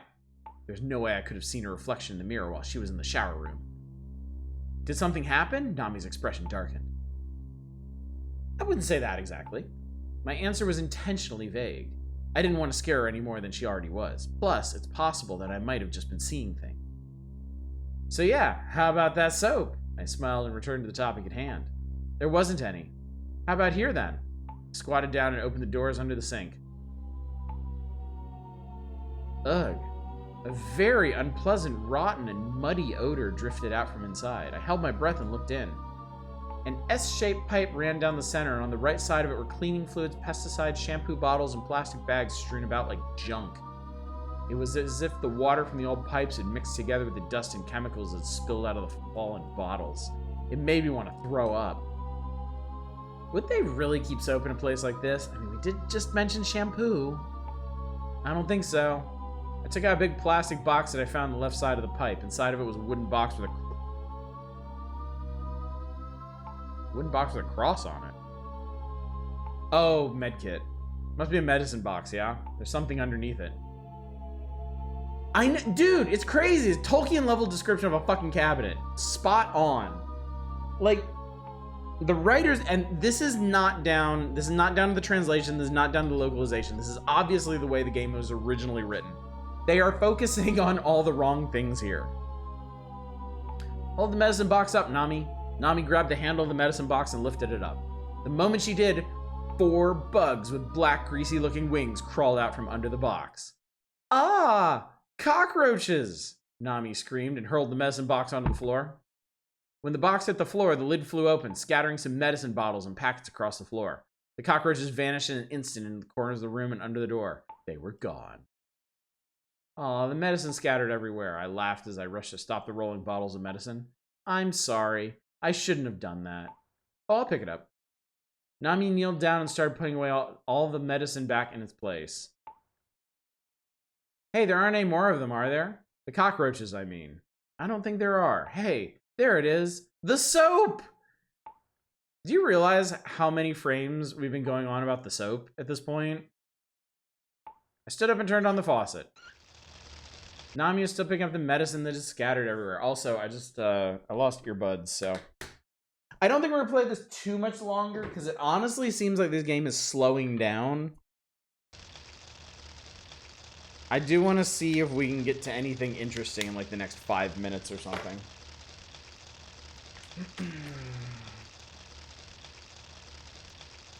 Nami is still picking up the medicine that had scattered everywhere. Go ahead and wash your hands first, now that we found the soap. Okay. It sounded like a half-hearted reply. It wouldn't be good to touch medicine with dirty hands anyway, after all. True. Nami stood next to me and started washing her hands. As we washed the mud from her hands and arms, I watched the dirty black water spiraling down and getting swallowed up by the drain. Hey, Bubsy. What? Something occurred to me when I was putting the medicine back. There were a lot of unfamiliar types of medicine in there. Unfamiliar? I'd never seen them before.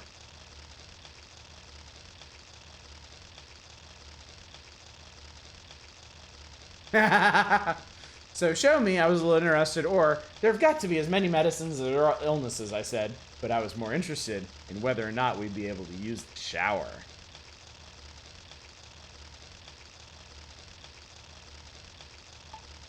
I opened the sliding glass door and checked out the shower room. Wow, it's spacious. Nami peeked in from behind me. I want to get washed up too. I'm all sticky and it stinks. It's gross. I don't know, I'm into it. And then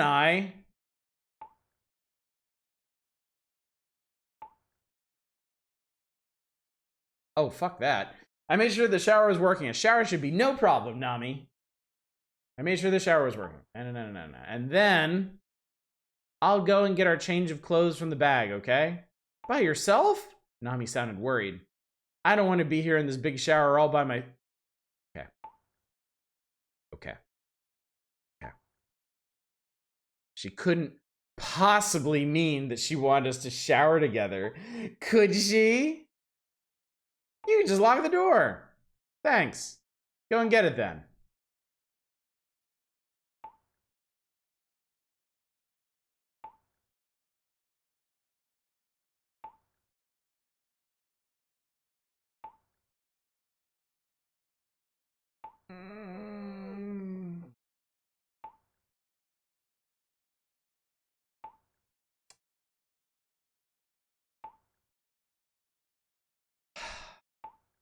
The image of Nami in the nude vanished from my mind.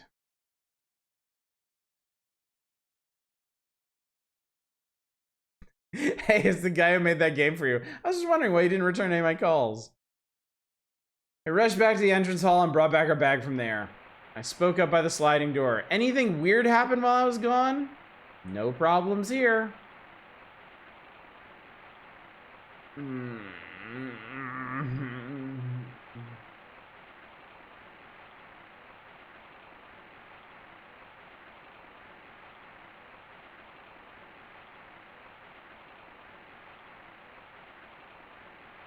Okay. If I'm writing this scenario, I'm thinking you either go all in or you back off of it completely, right? You play it up like something's gonna happen and then you just drop it completely. This is doing that weird, shitty, half-assed, creepy horny where it's like, ooh, are we gonna take a shower together? And then it's like, no, I'm gonna go get her clothes, but then I'm gonna fantasize about her naked. Like the least healthy sort of horny.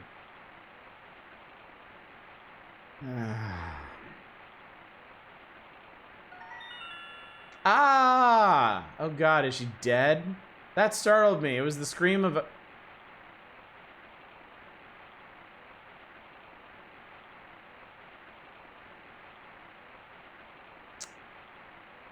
Alright, Eva. I continued imagining what Nami looked like naked. Ah, that startled me. It was the scream of a butt-naked Nami. What's wrong? I was about to jump in there, but Nami jumped out first. It suddenly got so hot. She was totally covered by a bath towel. Seems like the shower wasn't working right. There was steam everywhere and hot water was spraying out. It almost looked like the shower itself was angry. Wah, hot, hot, hot, hot, hot.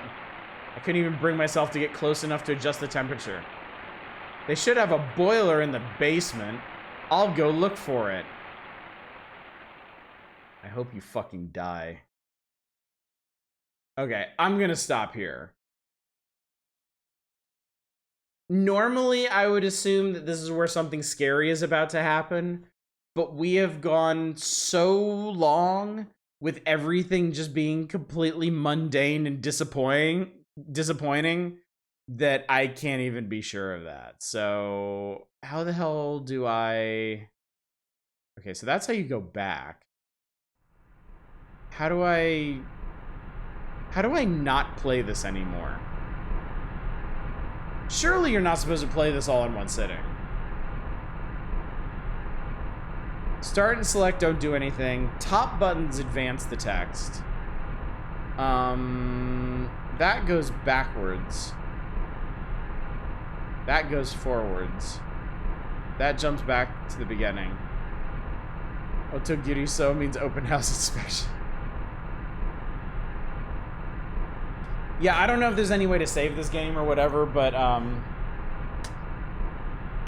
think we're done here. I think that'll do, Chad.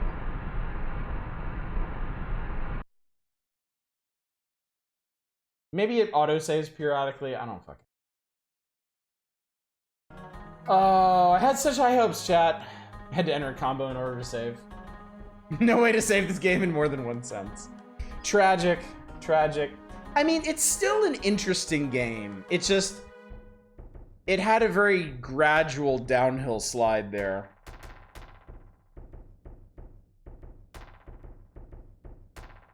It's alright, chat. I will say, we did it. We did accomplish something tonight. We made it through the first 2 pages of a 6-page feature. I mean, we're practically a third of the way done. Except not, because these are the 2 pages with the fewest games on them. We played US presidential election, and that was a hilarious clusterfuck. We played the 2 game designer games. The NES one is pretty mid, but the SNES one, I was having a fucking ball with that. And we played mystery novel, which was good until it wasn't, so. Yeah, it was faster than the Power Index, but also a lot fewer games than the Power Index. You need to check the wiki page for summary and bet if ghosts were involved or not. Yeah, I'm really curious now, so. I've turned off requests. I'm going to give you a little preview. Well, not a little preview. I'm going to show you what we're going to do on Saturday. by turning the page. And we got 4 more games up on tap.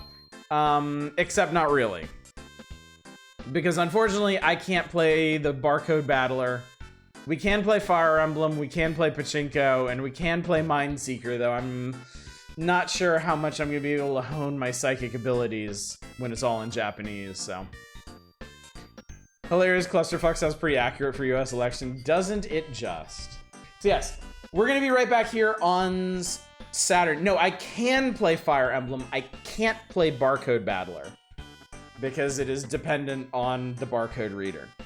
But we can do Fire Emblem, we can do Pachinko, and we can do Mindseeker. So yeah, and that's what we're gonna do on Saturday. Tomorrow night, we're gonna play some indie games that I picked up during the Steam Summer Sale. And honestly, if you had a good time with Mystery Novel, you will probably have something of a good time tomorrow night, though in a rather different way. Actually, I'm not sure that was a very good segue. Tomorrow night will be fun. Don't worry. Don't worry about that. No stream on Sunday, and then Monday we are starting Wooden Ocean. We are finally feeding my obsession at long last. But for now, chat, let me go find somebody for you to raid. As we are now done with this eventful evening of the Power Hours. And once again, nobody I know is up. That's weird. Huh. Okay, well, I'll just let you all go again. Anyway, gang, thank you so much for coming out tonight. Thank you for joining me for the first leg of Nintendo Power's Japan-only feature. I had a good time. I really enjoyed one of our games tonight. It wasn't the one that I was expecting to enjoy so much.